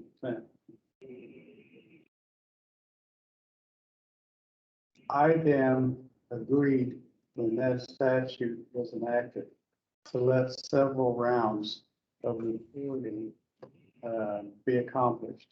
And then we were supposed to go back, which we haven't. We were supposed to go back and expand that statute to include sectors that opted out. And I might say they didn't just opt out, they lobbied extensively to make sure that they were not included and required to report. And one of the things that wasn't was the protection of proprietary information. And we spent a lot of time trying to figure out how we could do that and protect, because we all have information we don't want to. So, I had checked a year ago, I guess, with IDEM to see if you know, enough time had gone by. Maybe go back and revisit that again. But it needs to be revisited because that 19% is not right. And there's a lot of information out there, metals and others, that need to report. And there's a way to do it. Yeah, I think the technology, like I said, and blockchain may not be there. It's kind of out there, but that does allow for protecting data and users and so on. But to add to what you're saying, I think the technology is getting to the point where the other thing I mentioned in here too, we're seeing a lot of extended producer responsibility, EPR, okay? And we're seeing it right now. I'm working with a company that does the 1 pound propane canisters. Okay, it's, that are just thrown in the trash basically right now. They are recycled at solid waste districts typically, a lot of times if they're an HHW event. But many people don't know that they end up getting in waste. So a lot of companies are looking at tires, you know, these propane tanks, you name it. We even seen, I think Oregon is looking at all packaging, at an EPR for all packages. So my point is, like it or not, these businesses are gonna have to, you know, it's in the best interest of the circular economy and what we're trying to do. You know, the long-term answer is not cheap disposal, just chuck it in the landfill. I mean, they have to have, you know, they must create material that can easily be recycled. And then I think there's a reporting piece. I think that, you know, that's part of EPR too, is, you know, what are you doing with recycling, you know? And again, if you can create a system that protects that proprietary information, then I think that there'd be more. I think you could have an entire study on how to pull those groups in, you know, and really talk to them, you know, outreach and so on to develop something for that. So, yeah. You provided a lot of information in that report, and I'd like to ask Tom, if I may, try to wrap around what you provided as opposed to what we asked you. Tom, can you give us just a brief summary of what? Oh, yes. What the charges were in that grant? So, yeah, a lot has happened, as we look at that grant, the work that's been done and our vision where we like to see, and there's a lot of fragmented efforts in the solid waste and recycling industry. So we try to tie those things together. And so the purpose of the grant was to document the recycling infrastructure that we have in the state. So, you know, so people can see here what it is that we have that we can collect recyclables in. And so that infrastructure is very important, and who the players are and how many tons are being collected and shipped to end use manufacturers. And it was specifically towards the municipal solid waste. And there's other types of waste, but our study focused on municipal solid waste, that definition. So that was a piece of the effort. And that infrastructure involves material recovery facilities, the transfer stations, we know, and landfills, which we have seen the tonnages of what go to landfills. So we're starting to fill in the gap here. We know what the limits are. We know 6 million tons go to landfills and so much of MSW, I'm saying, goes to landfills. Some of it gets exported, and that's documented. And we know where those landfills are located. And so the report has done that. And it's very good in being able to show that infrastructure. And the material recovery facility shed is what pulls in the recyclables. And so when we did the study, you know, we wanted to document and identify that. And then secondly was the end user side. How many tons of recyclables are used by our manufacturers in the state? And we really wanted to get a number of tons in glass, metal, paper, and plastics, what our industry is using. And we know how many tons are being generated. And so comparing that with how many tons that are actually being used by in-state manufacturers end users. Of course, there's regional markets too. I mean, there's a lot of demand for our products outside of the state. So it's a region. It's not just Indiana, but if we can keep that circle closer, you know, we're talking about circular economy. We want to keep that circle as close as we can. And when we have in-state manufacturers that use our recyclables, it's a really good fit. And when we generate our own recyclables, which can be used by in-state manufacturers, that's the best outcome. And when we do that, we have jobs that go with that, and we have investments, economic benefits that come back to our state. And so the next codes certainly provides a top level analysis of what the potential is. And So the idea of the study was to get more down to the actual companies that are using the recyclables. And that's another effort, and it's a big effort to now look at individual companies and where they're located at and how many tons of recyclables are being used by them. And so we have to document what we have so we can discuss where we want to go, what we want to do next, where investment should flow. Is it on the infrastructure side or is it on the end user side of how we accomplish things? You know, the recycling rate measurement, even the circular economy, they will take care of themselves. And so we have an index in our reporting that's consistent. You know, if you do it the same way, at least this number is consistent. It may not be everything that you could tout as a recycling rate. Is it 19% or is it 30%? It's a number, but as long as you do it consistently, you know if you're making any improvements along the way. And so we know we have material recovery facilities that handle recyclables. We know how many tons are being done. And there's room for improvement for reporting wise. And, you know, and there's some mandatory, voluntary requirements of reporting. Yeah, we know what some of those issues are. And I think, Dan, what you've done is highlight some of those areas. So we have a lot of room to look at elements of the infrastructure side and think about where we're going to go. I think, I'm sorry, Tom. Yeah, go ahead. Interject just for a second. So to me, one of the most important pieces is to have that roadmap or that materials management planning process, because then you can use that process to build exactly what he's talking about. What direction you go first, what do you attack first, what do you, you don't, so you have a baseline now, you know where some of the holes are, you know where some of the issues are. The next step is, what's your plan to address that or to, and does it go out to the local level, for instance? So, yeah. But one of the things he mentioned was who's using the material. And you've done a really good job of documenting everything that's here.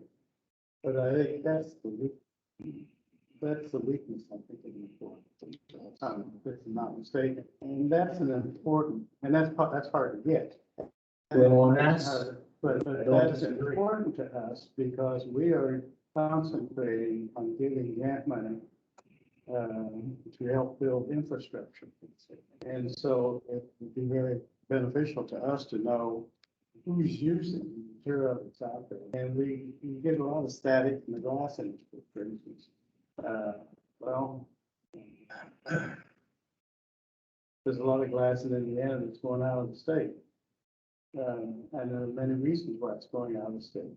And a lot of reasons for that lay at the feet of the gas industry itself. So it's a lot of information there, but the weakness I see is not providing us with documentation on who's using the material that we have contained out there. Okay. I hear what you're saying, and I can tell you that, that survey process was disappointing for us. But I want you to understand, you can say COVID, whatever, but that is a challenge in any state's material management plan or process is gathering that data. So, I mean, just to kind of throw this out, we had 35 students, in all fall on that. We had myself making phone calls. We talked to, the Indiana Manufacturing Association was very good about helping us set up and send out information. But for whatever reason, we even had a webinar that nobody showed up to. I mean, I'm not trying to call out anything. I'm just saying that those, I agree with you. And I think that was the most frustrating part of the project. And I think what we're trying to do too is provide that feedback and what we think needs to be done to improve it. So I think the data is the key. Until you can get that data, then you don't really know. Like with the metal manufacturers, I mean, that's huge. So with the metal manufacturers, I mean, you look at the diversion rate, and I take it, correct me if I'm wrong, that 19% of the percentages were a weight-based analysis. Yes. So with that being, I mean, if you just simply add the metal into it, because I know, Dan, you mentioned earlier that Indiana is there were some stats saying we're one of the top metal recycling states in. Metal manufacturers. Okay. Yes. So you take, metal, obviously your scrap metal is probably one of the heaviest, so that's kind of a low hanging fruit to grab that.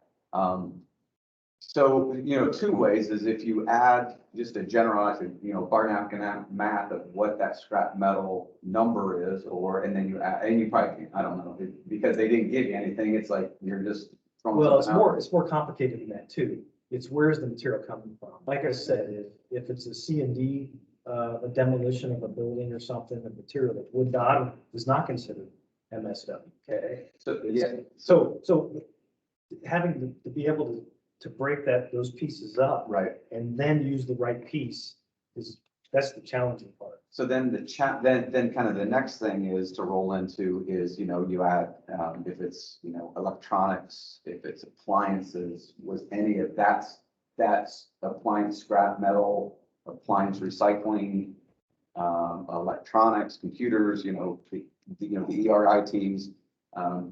Because if that's not added in, so then the next question, follow-up should be, should those codes that we use to get the total tons, the NX codes, the NAICS codes, should you bring that down to focus just on residential and take those manufacturers and industrials top tonnage out to kind of get to a better diversion rate number? Because if you can't pull the scrap metal numbers, should you use manufacturers and industry that's generating that with trash? And, it's kind of an unfair. I mean, you're kind of pulling everything on the top end number, but you're only grabbing the recycling on this group of people that actually are getting. Yeah. So that makes sense. I don't know. Yeah, that does.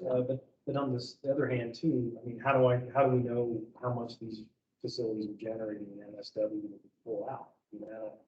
I mean, my point is that those are all great questions, and I think those are all part of the next step in data collection and analysis. I mean, if you're going to do the circular economy, you really have to have better data to actually manage that process. And so,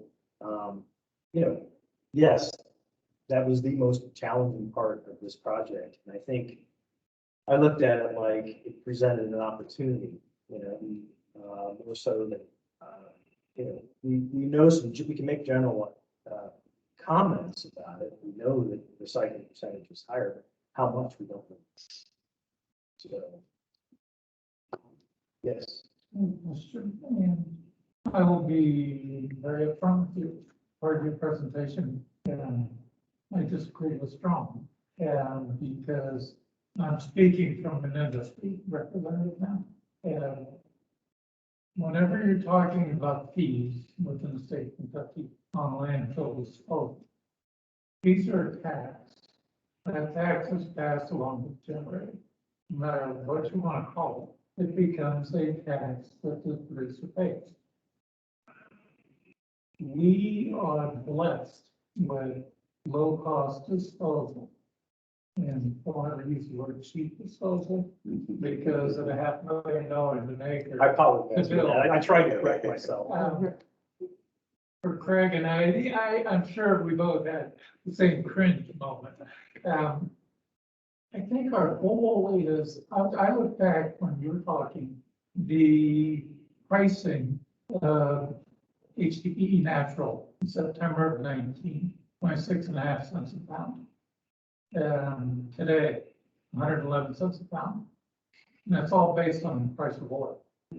What I'm looking at is these commodities that we're gathering, how do we invest in our communities, in our industries, to where we can maintain a sustainable process on its own, that everybody knows is not free, but it just doesn't continue to go up in price. You know, are there incentives that we need to put out as government entities to utilize recycled, a potential portion of recycled goods in our commodities? Those kind of questions. I didn't know if your study would be able to take the current values of commodities and see what changes that would have as a result to the circular impact of economics within your study. Can I add to that? I think it ties in perfectly. That was one of the questions I was gonna follow up is kind of the silver bullet question, which is with the fluctuations in value and of course, how that affects who's recycling what. For that, you know, you're talking about consistency in terms of education and outreach. That's the biggest challenge on the you know, end user or the people who are recycling, are trying to recycle. So how do we, that's the big ask, but how do we find a way both financially and educationally to ride out those fluctuations? I wish I had all the answers, okay? But let me say this, that I think back to what I was originally saying, those challenges you're talking about, you know, I'm not gonna tell you how to manage. I've made a lot of recommendations here, okay? And they were not intended, they're intended for you as a discussion point or a talking point, okay? I think this is the end of the beginning, maybe it's the beginning of the beginning, okay? But the point is, the next point is you're gonna have to make some solid waste system changes, okay? If you want to go from, and again, we can debate on the 19%, but if you want to bump that number up, data collection is certainly one of them, okay? How do you implement that? Okay, how do you implement data collection? And then how do you do the education and outreach that ties directly to what's recycling these MRFs, you know? And then how do you fund the program? So I only put that in there, not to say that you should increase your statewide tipping fee. I'm just making a point that it is lower. And I will make the point, and I stand like this, is it has to be a holistic approach. You cannot, the problem is you have cheap landfill disposal is constant, right?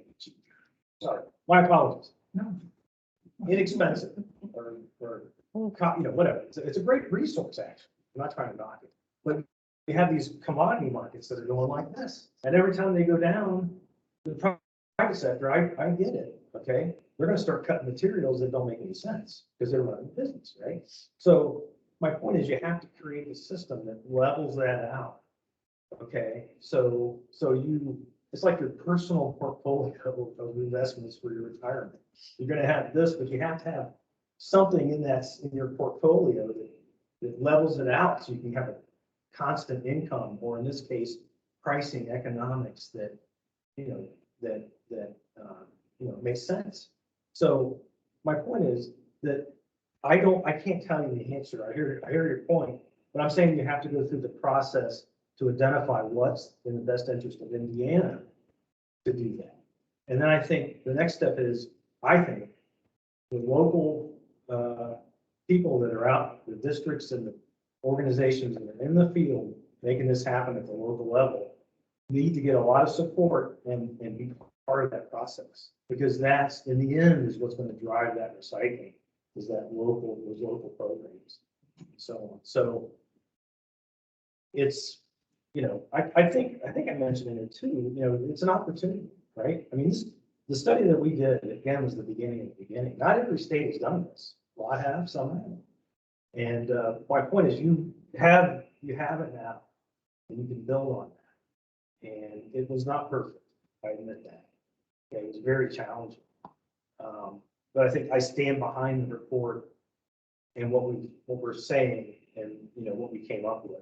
And believe me, we did everything we could to get those numbers up. I mean, it gets to a point where you know, I could spend another year doing it, and I'm not sure what the percentage would be, you know, for some of the end users. That is one of the challenges that has to be addressed. Dan, I certainly didn't mean to offend you. Oh, no. I apologize if I did, No. because I guess I find myself sitting here trying to get one more little tidbit for free. You know, give me a little apple on the end of the study, because, I mean, do you agree that recycling is not free? Yes, sure. How many people in our state still feels Oh, yeah. recycling's free? They think you're making money, let alone free. They think, you know, Okay. why am I paying if you're making money? That's the, And I think you touched on it with your education component. And I've read your study. You put a lot of good, solid work into it, and I thank you for that. Thank And I'll stand behind your study. My question is, with these commodity changes, how do we level those out? Where we can ensure that this effort will be self-sustainable.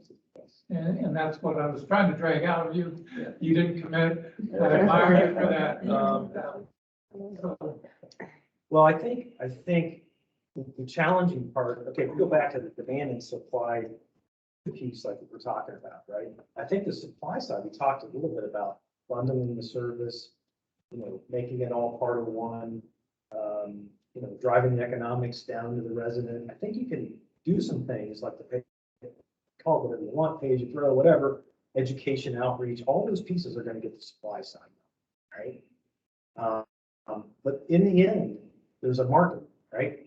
And I think you can set up your, you know, I've seen many of the haulers do this where they have contracts with cities where they say, here's your price.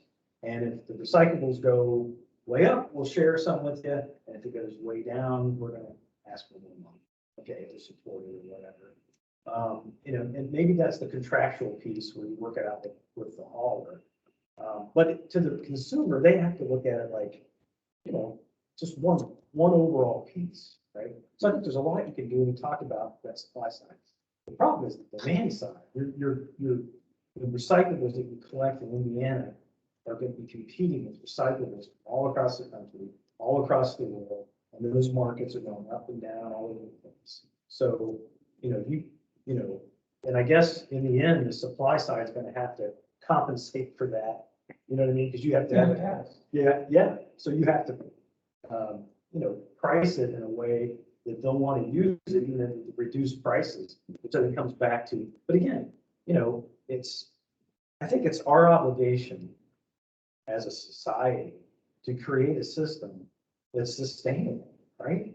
And you cannot look at it, and this is true for any Midwest. You look at the disposal rates on the East Coast, the West Coast, they're unbelievable.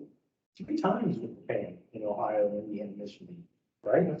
So, you know, you become the disposal of choice, you know, for some, you know, I mean, like Canada at one time was hauling trash from Toronto to Michigan.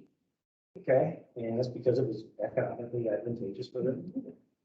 And so, Could I yeah, sure. correct you on that too? Okay. You're right. A lot of Canadian solid waste is coming into Michigan, but never, ever was mentioned in that whole fiasco was that Michigan was the largest exporter of hazardous waste into Canada. Oh, I mean, nobody, press wouldn't touch it. Senator Stabenow was out there raising the flag. Nobody would touch it. And we tried really hard to get the media to deal with it. They didn't. But you're right.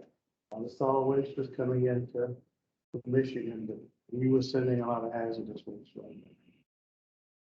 yeah, that's a good point. Another point. That just shows you the dynamics. But, and I guess one more comment. So I know I've said a lot here, but in the end, it's going to be a huge commitment for us as a society to become sustainable. I mean, you know, and I think to do it, it's going to take private companies, public entities, you know, and that's where the support needs to be. It needs to be to develop that system to be able to move that needle. And you know, I think to me, if I had to prioritize, and I didn't really do that with that list, you know, I think data collection, you gotta know where you're at, right? That's the first thing. And the second thing is you gotta have a plan. You know, where are we going? What's most important? How, to answer your question, how do we fund this? You know, how do we fund the things that are most important? And I think those discussions can be very difficult, and especially when you get into funding, you know, and so there's a lot of work that needs to be done and commitment to do that. But I think you have to start somewhere, right? So.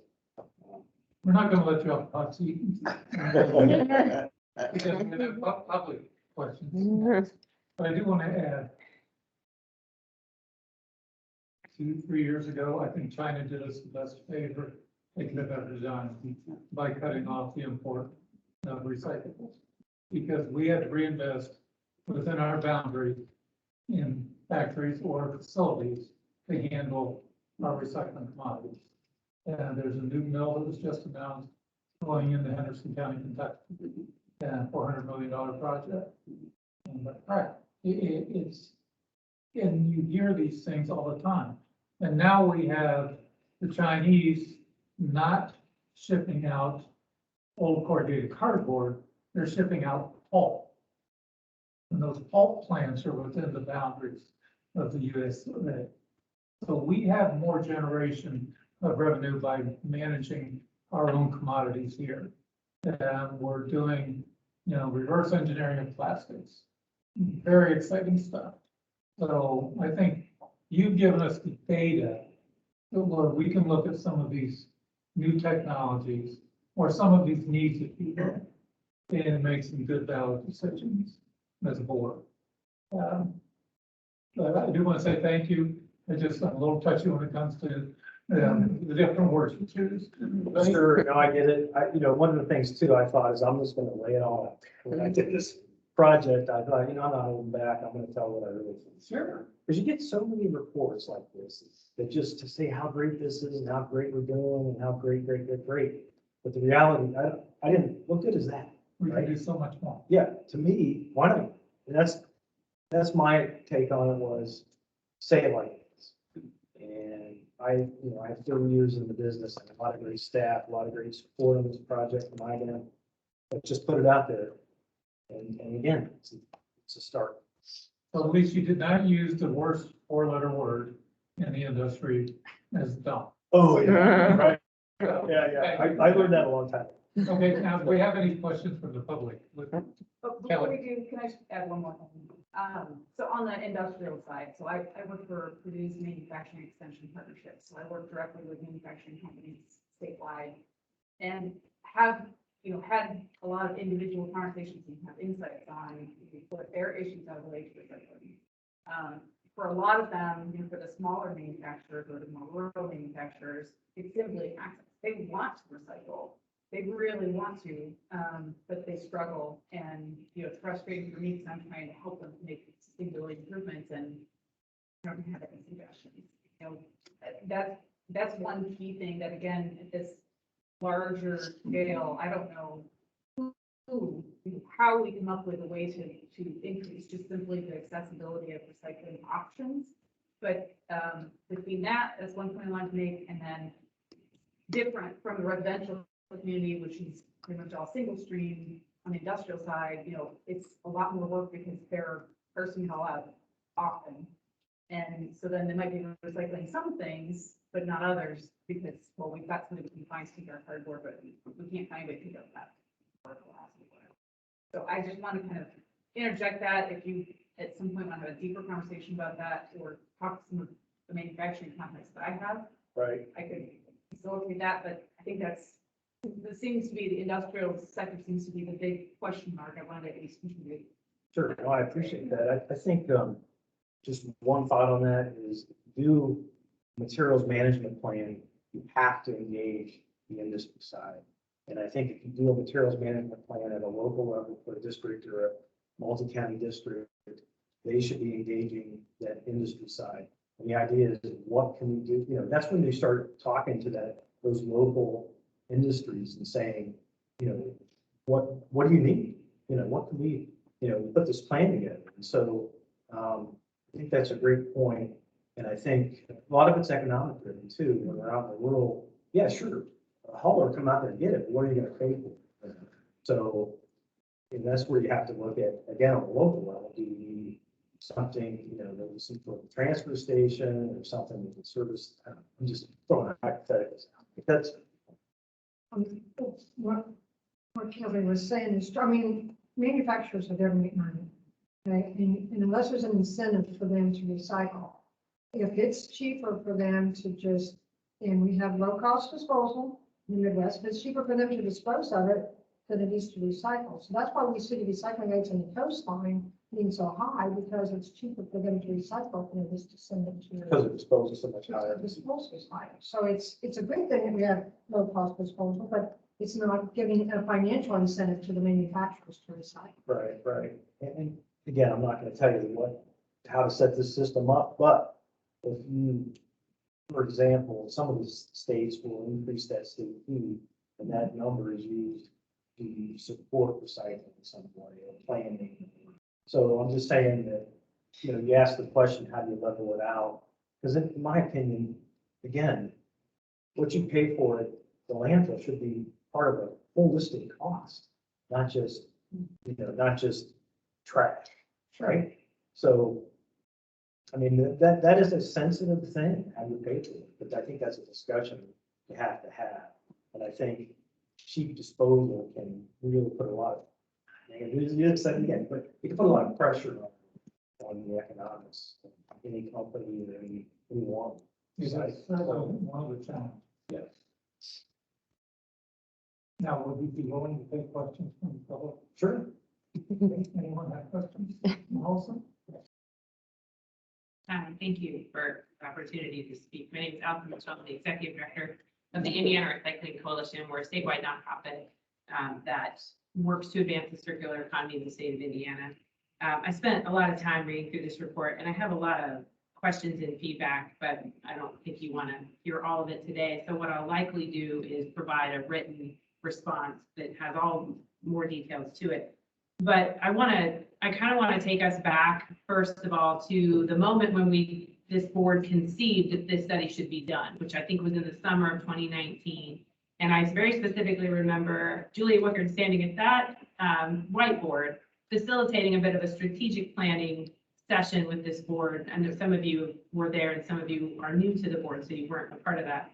But I recall that the big question in the room that day was, okay, we have these grant funds, and as you mentioned earlier, Bruce, we should be spending these in the most fiscally responsible and most impactful way that we can. But do we have the information we need to do that? Well, no, maybe we should do this economic impact study to figure out where to go.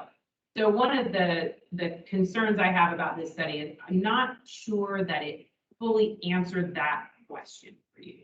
How should the Recycling Market Development Board prioritize the funding that you have at your discretion? And Deanna mentioned, or maybe it was Pat that mentioned earlier, you had a total of $4.7 million in funds requested from 20 applicants in 2021. We only have about 2 million in order to grant, but the total value of those projects, which is a bigger number, which Deanna shared with me prior to today's meeting, is almost 23 million. So the demand for the infrastructure and for the money that you decide on where it should go is significantly greater than what you've got. So you've got to be really smart about where these funds go. And I think that's the $1 million question here, is where is the best place to put those funds? And I'm just not sure that you got that from here. And I recognize the challenges that you had in data collection. And so I'm wondering if part of the recommendations, and I didn't see the word compel reporting anywhere in this report, that to me is the second $1 million question. How do we, if we aren't getting the reporting, we got a 2% survey response rate from those manufacturers and end users, that's the big question. How do we compel them to report? Can we somehow tie that to an economic incentive to receive support for the recycling? Perhaps, I don't know. I think that is the next step for us to explore, is to say, okay, if we're not getting the reporting we need, how do we compel it? Does IDEM have the political capital in this state to literally require and compel reporting? think they do. How can the rest of us support IDEM to build up that political capital to get to that point? Can I interject, Allison?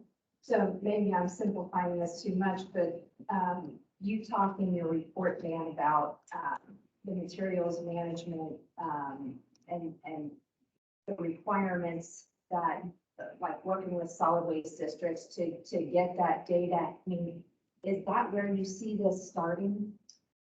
Yeah, I do. I think, well, it's a combination. I think there's certain avenues, there's different types of industries out there. In other words, there's the big box retailers where you can get all of Walmart by just sending one survey and they'll tell you all their stores. And then there's all the other manufacturers out there that, you'd have to go individually and talk to them. And you made a point that I'll ask this question too. I wouldn't give anybody grant money if they weren't reporting annual numbers to us. And the grant programs that I was responsible for when I was in the district, it's one of the first things we did was say, send us your application, but show us your survey that you sent in. Okay, and then every year after that, so that's when you start to build that compliance. I think that's kind of the incentive to do it, but I think there might even be, when I talk about extended producer responsibility, I don't know if I use whatever, but I think that is, if you really want to know where you're at, that's where you have to put the system together and start collecting. So, I mean, I think that's kind of what Allison is saying, that, like you mentioned Ohio, and I've had discussions with you about Ohio and what their requirements are for people. It seems to me that we need more, Parent and state. yeah, in place. well, I think the district, if we go a little bit further, I think the districts need more support and more of a directive, maybe a recycling percentage, for instance, that says you have to have a plan, a materials management plan, and you either have to have 90% access for your community, or you have to hit a particular percentage. And here's your plan is going to tell you how you're going to achieve it. And that's where you lose industry locally and so on. So I think, but see, back to this report. See, this report is not for me to tell you what you should do specifically, but where I believe the key issues are, and you're gonna have to go through that process to figure out how you want to set it up. Dan, please bear in mind that we can't compete as solid waste systems. So it would be virtually impossible for a lot of us that have multiple contractors in our community to come up with something that would get for 90%, especially with small budgets. 90% recycled, 90%. No, but I mean, access. accessing, because again, we can't compete, we have small budgets, and if a contractor doesn't want to come into our community, we can't force them to do so. Yeah, you can't force them to do so, but you can fund drop-offs, it becomes a calculation, what is 90% access? Okay, is it so many drop-offs per so many thousands of people or whatever? Well, back to Bruce's comment, which I 100% agree with you. I think China was the best thing that could have ever happened to us. It's going to, take time to obviously implement these changes with immerse and design and growing. But my drop-off rates for 4 small containers when China happened would have cost my district $420,000 because of the contamination. My budget is $560,000. Well, again, that's where I can't tell you how to fix that. All I can do is say that. Well, I'm just saying, that's why this is a much deeper conversation. And so back to just being able to get the data, I don't know that it necessarily starts with solid waste districts. I think it does start with the capital from industry and being able to understand, to your point of the billions of dollars that you're saying is out there, what does that truly look like to the true economics across the state of Indiana? And then obviously we are in a position to help with that educational piece. But to create the plan, I think definitely needs to be done at the state level, showing the economics of multiple billions of dollars that can be achieved. It can be set up however you want to set it up. I think that's the discussion we're kind of stepping into a little bit here, is the type of discussion we need to have to move forward with something. So I'm not gonna tell you it's right or wrong, that's what you decide, Indiana decide how they want to do it. And I'm just saying, if you keep doing what you're doing, don't expect 18% to become 25%. I don't care how much money you spend. Okay? Don't, I'm not diminishing the value of grants, it's very important. But, you know, giving somebody money to build, to buy equipment, and maybe they have an end report that they report, but are they reporting annually what they're recycling? You know, I don't know. I mean, that to me, that's where you really get the cumulative effect. So, yeah. Allison mentioned that she didn't think that Indiana had that IDEM had the power to have manufacturers report. They have the power to make landfill reports because they have a permit. And they have to fulfill so many items on, you know, the checklist on to remain a landfill in Indiana. Do manufacturers have the same type of, do they have a permit to run? Allison Transmission, do they have to get a permit to have that manufacturing facility?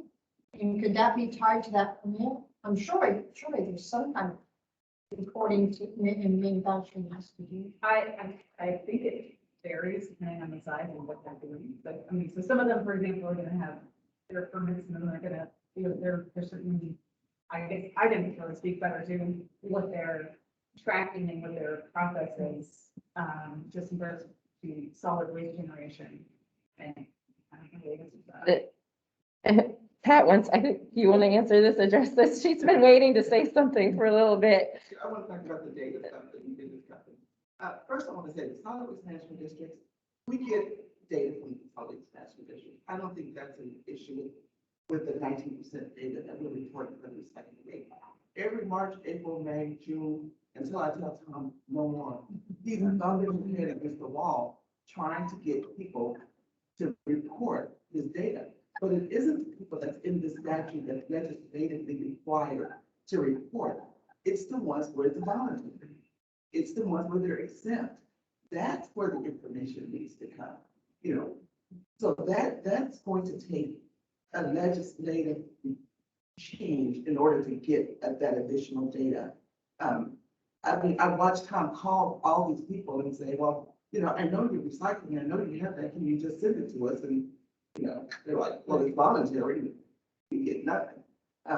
So I think that is the issue with the data isn't, I mean, we use every access we can, even if the data isn't reported to us from a recycling standpoint.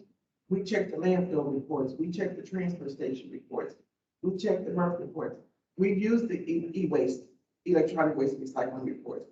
We use all the data that's reported to us in whatever capacity to calculate that percentage. But where we struggle is the information where people are not required to send us that information. So if you can't get it by survey, trust me, we can't get it just asking them. That's where the data gap is. It is definitely not with the solid waste management districts.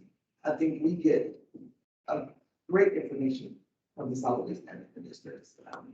But Tom can better speak to a lot of that than I can, but you know, I just don't want that stigma out there that. Yeah, I don't. It's part of Kelly's story about manufacturers, or someone's talking about the manufacturers. They do have air permits, land permits, water permits, whatever type of, you know, permits they may need to operate and produce, but there's nothing requiring them to report their recycling rates or their solid waste management generation, their solid waste generation. And I think that's That's exactly what I'm getting at, is does IDEM have the political capital to march over to the legislature and say, in order for us to really invest these funds properly, we need data to help us understand what we have, what we don't have, what the potential is, which, by the way, the sidebar, the use of the word potential in this study was troubling for me because you use potential related to NAICS codes. And I think of potential and the word opportunity could get confused. So I think there's some clarity that needs to be provided around that. Because in the absence of the data, you had to use the NAICS codes, and that is not, anyway, that's a rabbit hole. But I just want to circle back to, does IDEM have the political capital to be able to go to the legislature and say, we need more reporting? Well, they're going to get booed out of the State House. I mean, so I think that's a challenge we need to be upfront about. We need to be, and we need to think about, okay, well, how do you pair that with, if you want your air permit, if you want your land permit, if you want your, whatever permit, coming from the same agency, although a different division, you're going to need to give us this data so that we can make these data-informed decisions about where to go. And the other thing I did when I read this report was I looked at, and I wonder if any others did this as well, especially on the board, looked at the report and had the scope of work right next to you to kind of check off, okay, they said that they wanted this, and did they get it? And MRF capacity was not reported, and it was asked for directly, and that's frustrating because I think that when we think about, and you put Indianapolis in the report, when we think about what's going to take, what kind of investment is going to be needed in order to bring Indianapolis online when we go from a subscription service to a automatic non-subscription service, MRF capacity is a giant question. I was really hoping that this report was going to help us answer that question. And I understand you You know what I'm saying? yes, they aren't compelled to report. Right. So again, we're back to the same issue that if we don't have the political capital, if we don't have the ways, then let's think about the creative ways to compel the reporting so that we can make informed decisions. And that is kind of the big overarching takeaway for me in this whole report, is that if we can't get good data, we can't make good decisions, and let's undo that. Let's focus our energies and our efforts there. And I do think it's, when it comes to behavior change and we're trying to compel individuals, businesses to recycle, it really is, it's a behavior change. It has to be motivated. The motivation has to come from somewhere. Freaking economics is always, and if it's cheaper to throw it away than it is to recycle it, if the access is not at parity with trash disposal, there's two places to go and there's got to be education. I was disappointed in the amount of that there wasn't more of a hierarchy of, and maybe it really wasn't your job to do that, but if it wasn't, then let's figure out how to get it done now. We have this list of recommendations, could have been stronger on the education. The public-private partnerships is how you get a lot of these other recommendations done, in my opinion. And I was kind of frustrated to see that IRC wasn't even mentioned in that section, because that is what we pride ourselves on doing, is being the connector between all of the different players in this room, in this industry. And that's a role we intend to take very seriously. And let's figure out how do we get from what we have today in this report to the next step. This report could just sit on a shelf. I'll be damned if this report sits on a shelf. I want to take this report to the next level, and then I want to use it to drive conversations, drive discussions, drive policy proposals, and fill the gaps. Make this happen. Increase your revenue so that you've got a demand out there for investment in this industry, and you've got a window of time to use it, because everybody else we're still in a bit of a recovery from the China ban. All of the other states around us are taking the steps. Look at Michigan with Next Cycle. They have made the decision that, like, we're going to increase the tipping fee. We're going to invest that additional funding revenue, and we're going to be strategic about the way we do it. Indiana's behind on that. We've got to catch up, or we're going to be steamrolled. And our trash is going to come in, and our recyclables, what little we can capture, are going to go out. And we have a window of time to make sure that doesn't happen. So I'm just here to make sure that we have all the conversations, we say all the things that need to be said, and we hold ourselves accountable to increase the revenue and increase the strategic approach by which we are spending it. Allison, the statute's already there to give us that extra pieces of information from these other entities. What happened the last time was these companies lobbied with the legislature to be exempt, and it is successful. One of the big stumbling blocks was proprietary information. They only report because they were afraid about. So that issue is going to have to be addressed. I was just also mentioning that the same companies that fought to become exempt, many of them at that point in time sat on the board of directors with National Recycling. So It's a complex issue, but the mechanism is already there. The statute's there. All we need to do is to find a way to amend it so that these additional entities have to be. I'm Jennifer Lawrence. I'm the director of Virginia County Solid Waste Management District and huge proponent of reporting. I've tried to help the association kick theirs off. I happily report to Tom I happily filled out my survey. So there's lots of duplicate. I'm curious how much reporting GT was able to pick up that item didn't already have. Is your 2% from the private industry what item Tom is able to not beat his head against the wall and actually are able to get?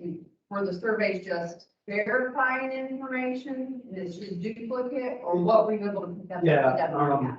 I would say, again, I mentioned the box retailer, we provided that information, which I think would be a big benefit. And we didn't already have that. So you got contacts for Walmart, Target. Yeah, we'll add on that part, in 2020, we did a few of those companies did submit voluntarily, like Walmart did.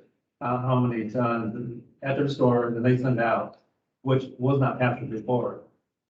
So that, we need to make some inroads there. But not all companies, did. Yeah, so less than 10. I would say, yeah, I would say in answer to the question, that was less than what and a lot of times we get partially completed surveys, we get information that, maybe what usable. I can look it up. So it's back to the same what we talked about here. It's kind of that. So this report really is analyzing item data. Yes, using items data to do the economic analysis, using items data to construct the infrastructure piece, where everything is and so on. But yes, items data was a key piece, because the hope was with the survey information and provide a lot of information. Well, and I have one more comment to make for both Allison and again, what the board is saying is that, coming up, we may have a perfect incentive and opportunity for both composting and recycling through the federal bill that is going through for infrastructure. So my assumption is the same businesses that maybe aren't looking for a percentage of $2 million may certainly be looking for a percentage of multi-million dollars. So I would think that the state would want to ensure that there is reporting guidance once they receive those funds to make sure that we are getting back what we need. Because the fact is that when we're talking about manufacturing, which we know Indiana is known for, we're also talking about shareholders and all of those things, and all of that stuff is reported in their guidance. So we know this information is out there. We have companies in the state that pride themselves on what they do within their manufacturing process to eliminate waste. So the fact that we don't have better numbers is, ridiculous, really. And so thinking about that as we move forward, if those dollars come down, which they should, there'd be no reason why it shouldn't, I would certainly keep that in mind. Yeah, question. Just wanted to introduce myself. I'm Brian Christophic from RDOC Glass Packaging. So I'm an end user from the glass industry. That's here. And I want to thank you and the board for putting the study together. Just to, I know we probably haven't been engaged very much with this group, but I'm in a new director of sustainability role, which is really looking at how do we increase the use of recycled product in our glass manufacturing. So we have about 800 employees at 2 facilities in Dunkirk and Chester in Randolph County, and we use about 35–40% recycled glass as part of our overall mixture of making the glass bottles, food and beverage, which are recyclable over and over again. So I'd like to, how the report we look at supply and demand is really the demand side, and when we use glass for our production, there's a lot of processes that has to go in place to give us the quality, the color, and all of that. And it's incumbent upon us to get our suppliers to get there. But when we go from that 19% of what's recovered down to what the MERC can recover due to your down to a glass processor, down to what gets into our facility, that number gets smaller and smaller. And so, I would say that, for us on the demand side, there's clearly, we want glass, we want glass and, in all shapes and colors, that is recyclable. And I think that, from the supply side of things, it's very important, when the board looks at, investments, is one of the issues of contamination, where it's possible to have, dual stream recycling, perhaps, when we're, new programs are being designed.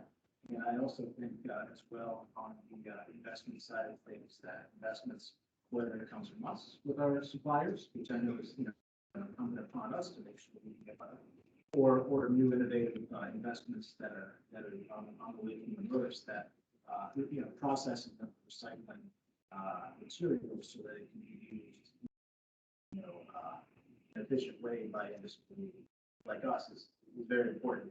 It's easier for metals and it's more difficult for paper, glass, and plastic. But I think investments in those products, and some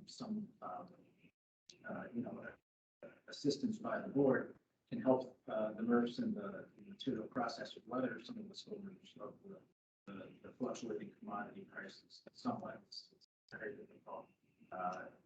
As I formerly worked for a hauler and a MRF in Chicago, and keenly aware of that. But again, just want to thank you for the support, and I look forward to engaging with the board on the side. Thank you.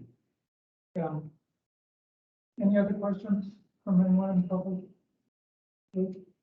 Dan, number one, thank you. I mean, you provided good data. Did it check all the boxes? No, but I've not felt this much passion in this room for a long time. So I'm extremely excited as to what your report will motivate us to accomplish over the next several years. So thank you very much for your work. And it will not sit on the shelf. Because we have to use the best available information to make our decisions. Anyone else on the board have any other comments?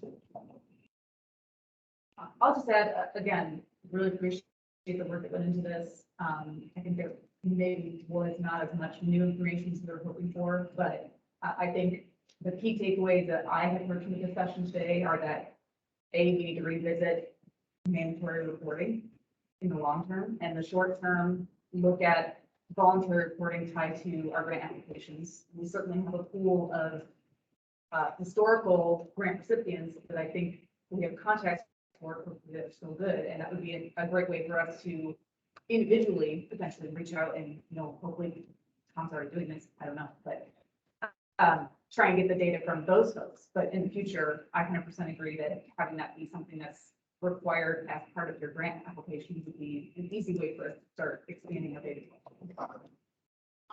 Thank you. Anyone else? I will go ahead and just make one comment with regarding not sitting on the shelf. And this is, of course, based on the board's pleasure, but my thought is that, of course, our October 21st meeting is already slated for awarding the next grant round. But we take that next session, the beginning of the year session, to, if I can help you guys with another kind of varied strategic planning, where we look at the study and we do begin to narrow down those board priorities that we had, and talk about some of the things that were discussed in this meeting, and start, acting on those recommendations, what we can do. But I think, we need to dedicate possibly a meeting to that. Unfortunately, the applications that are already received based on the criteria Right, we outlined previously. correct. So that will Now not we take the effect book off for the shelf after this next grant funding round. Take the book off the shelf, but revise our information request of any applicant, and obviously try to utilize our $2 million this year to the best of our ability based on what we've learned today. Let me ask you a question. Sure. Because when we get to the point of reviewing the current pool of applicants, if we've in the past asked them things like, would you be willing to take 50% of what we requested and move forward? Could we ask them, would you voluntarily be willing to submit this information? I think that would be a fair request. Would we do that up front before we sit down and listen to their proposals? I would personally, but I don't know if there's any issue with that. Mr. Are Nichols, you- the way I look at it is, I find it, an individual has a harder time saying no, because they're looking at. Some dollars behind it, yeah. The one thing, I get that. go ahead. Does the request for reporting, does it require some change in the legislature, or can you just ask? I mean, I just think about community, applying for grants through the community foundation, and it says, you know, you have to report, and you won't be given additional funding in future years without that reporting. So is that not possible? I think you're going to future for this round, that's already, you know, been through the process, I think they're saying that it would be more difficult. I don't see anything wrong with it. Yeah, I don't think, I- because it wasn't a part of the application, we can't say it's required, but we could ask if they would be willing to voluntarily, which I agree. The application does include the proposal evaluation criteria, though. So you need to be careful that we still use the criteria that was listed in our request for proposals in scoring and awarding the grant funding. We can't base funding this grant round on whether or not they are willing to voluntarily report. 100% agree. I don't think it would impact or change the ultimate who we decide to award the funds to. But it gives us an opportunity to ask the question, like you said, when they're looking us in the eye and waiting, even though it's not going to be a judgment criteria, I think they're more likely to say, of course, we'd be willing to report that. It shows character back to who's asking for it. That's the other thing. So if you guys would have done this with us 2 years ago, it would have been like, yes, but I need 2 weeks to be able to respond with the data back behind it. If you get that kind of reply back from a company and they're willing to jump forward, you know who you're dealing with. That shows a lot of character. I think Pat has a comment. I was gonna say, and Tom would probably know this, but I think the majority of the people that end up getting grants do report. A lot of them, don't they? Yeah, they do. I mean, the reporting is based on, are you a recycler or not? And our definitions are a big factor there. If you're a manufacturer end user, you take recyclables to make a product, a basic product, we don't require that segment to report. But we do require, if you're a processor, a recycler, like mature recovery facility or the supply side of things, then reporting is required. If it's on the supply side, it's required, but if it's on the demand side, it is not required because you have to define what manufacturer end users need to submit the report. And that audience is very large. And how we track our data, double counting becomes a factor too.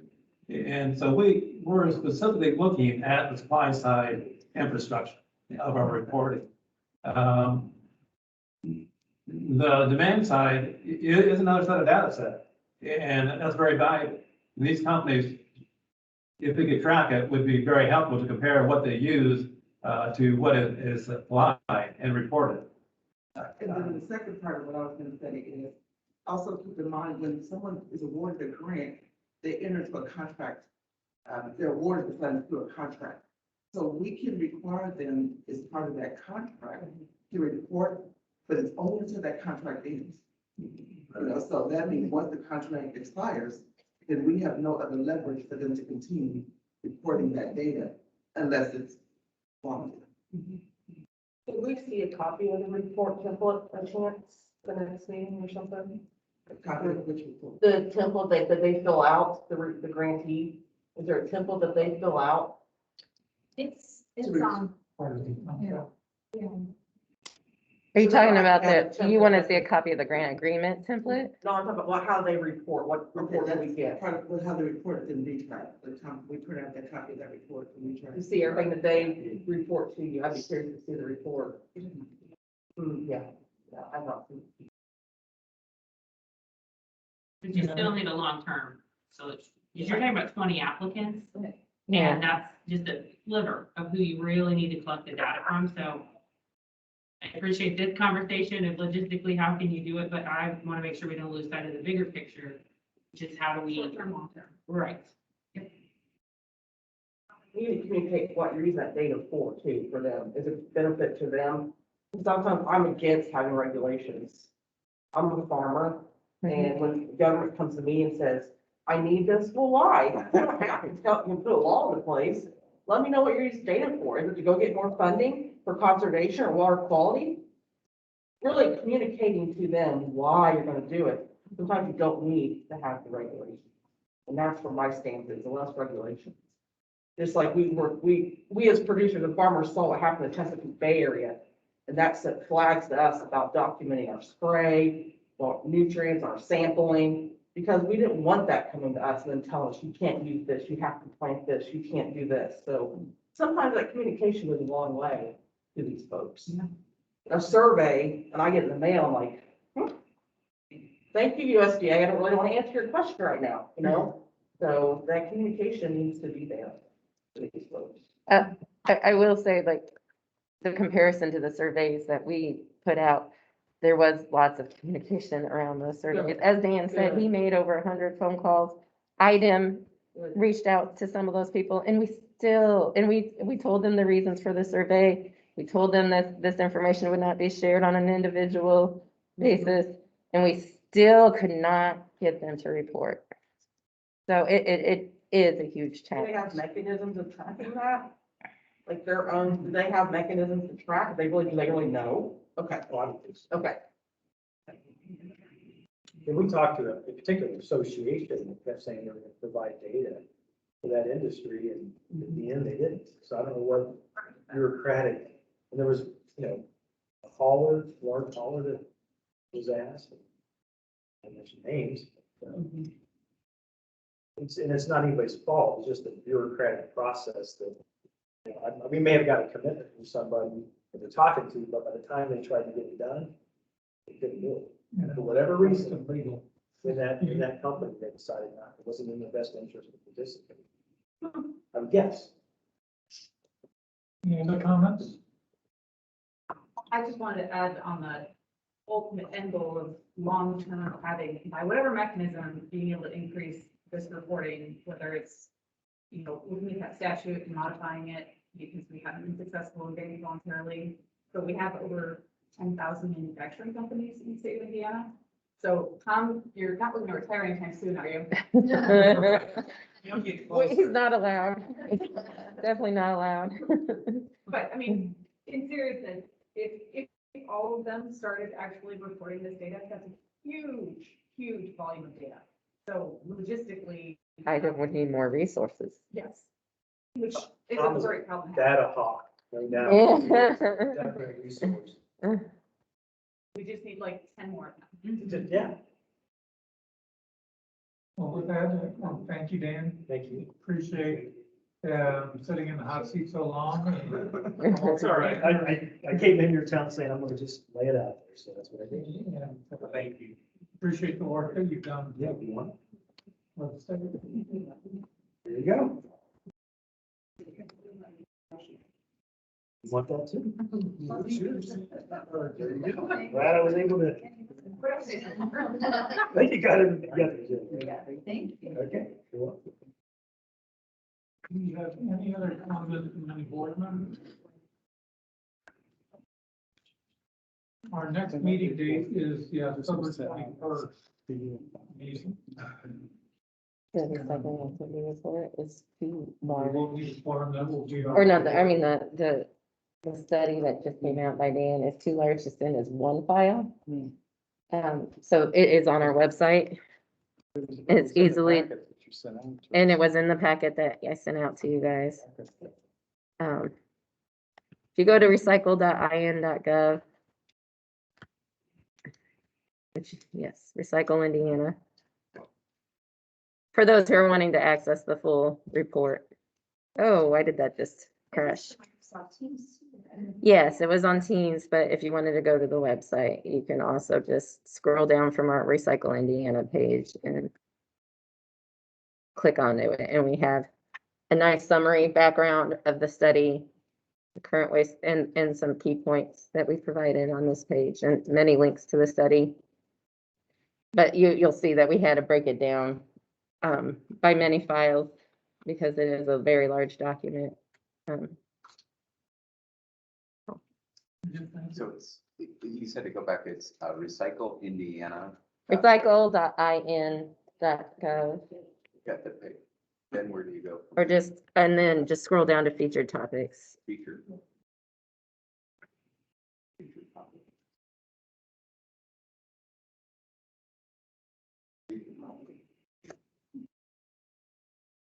Okay. On one of these.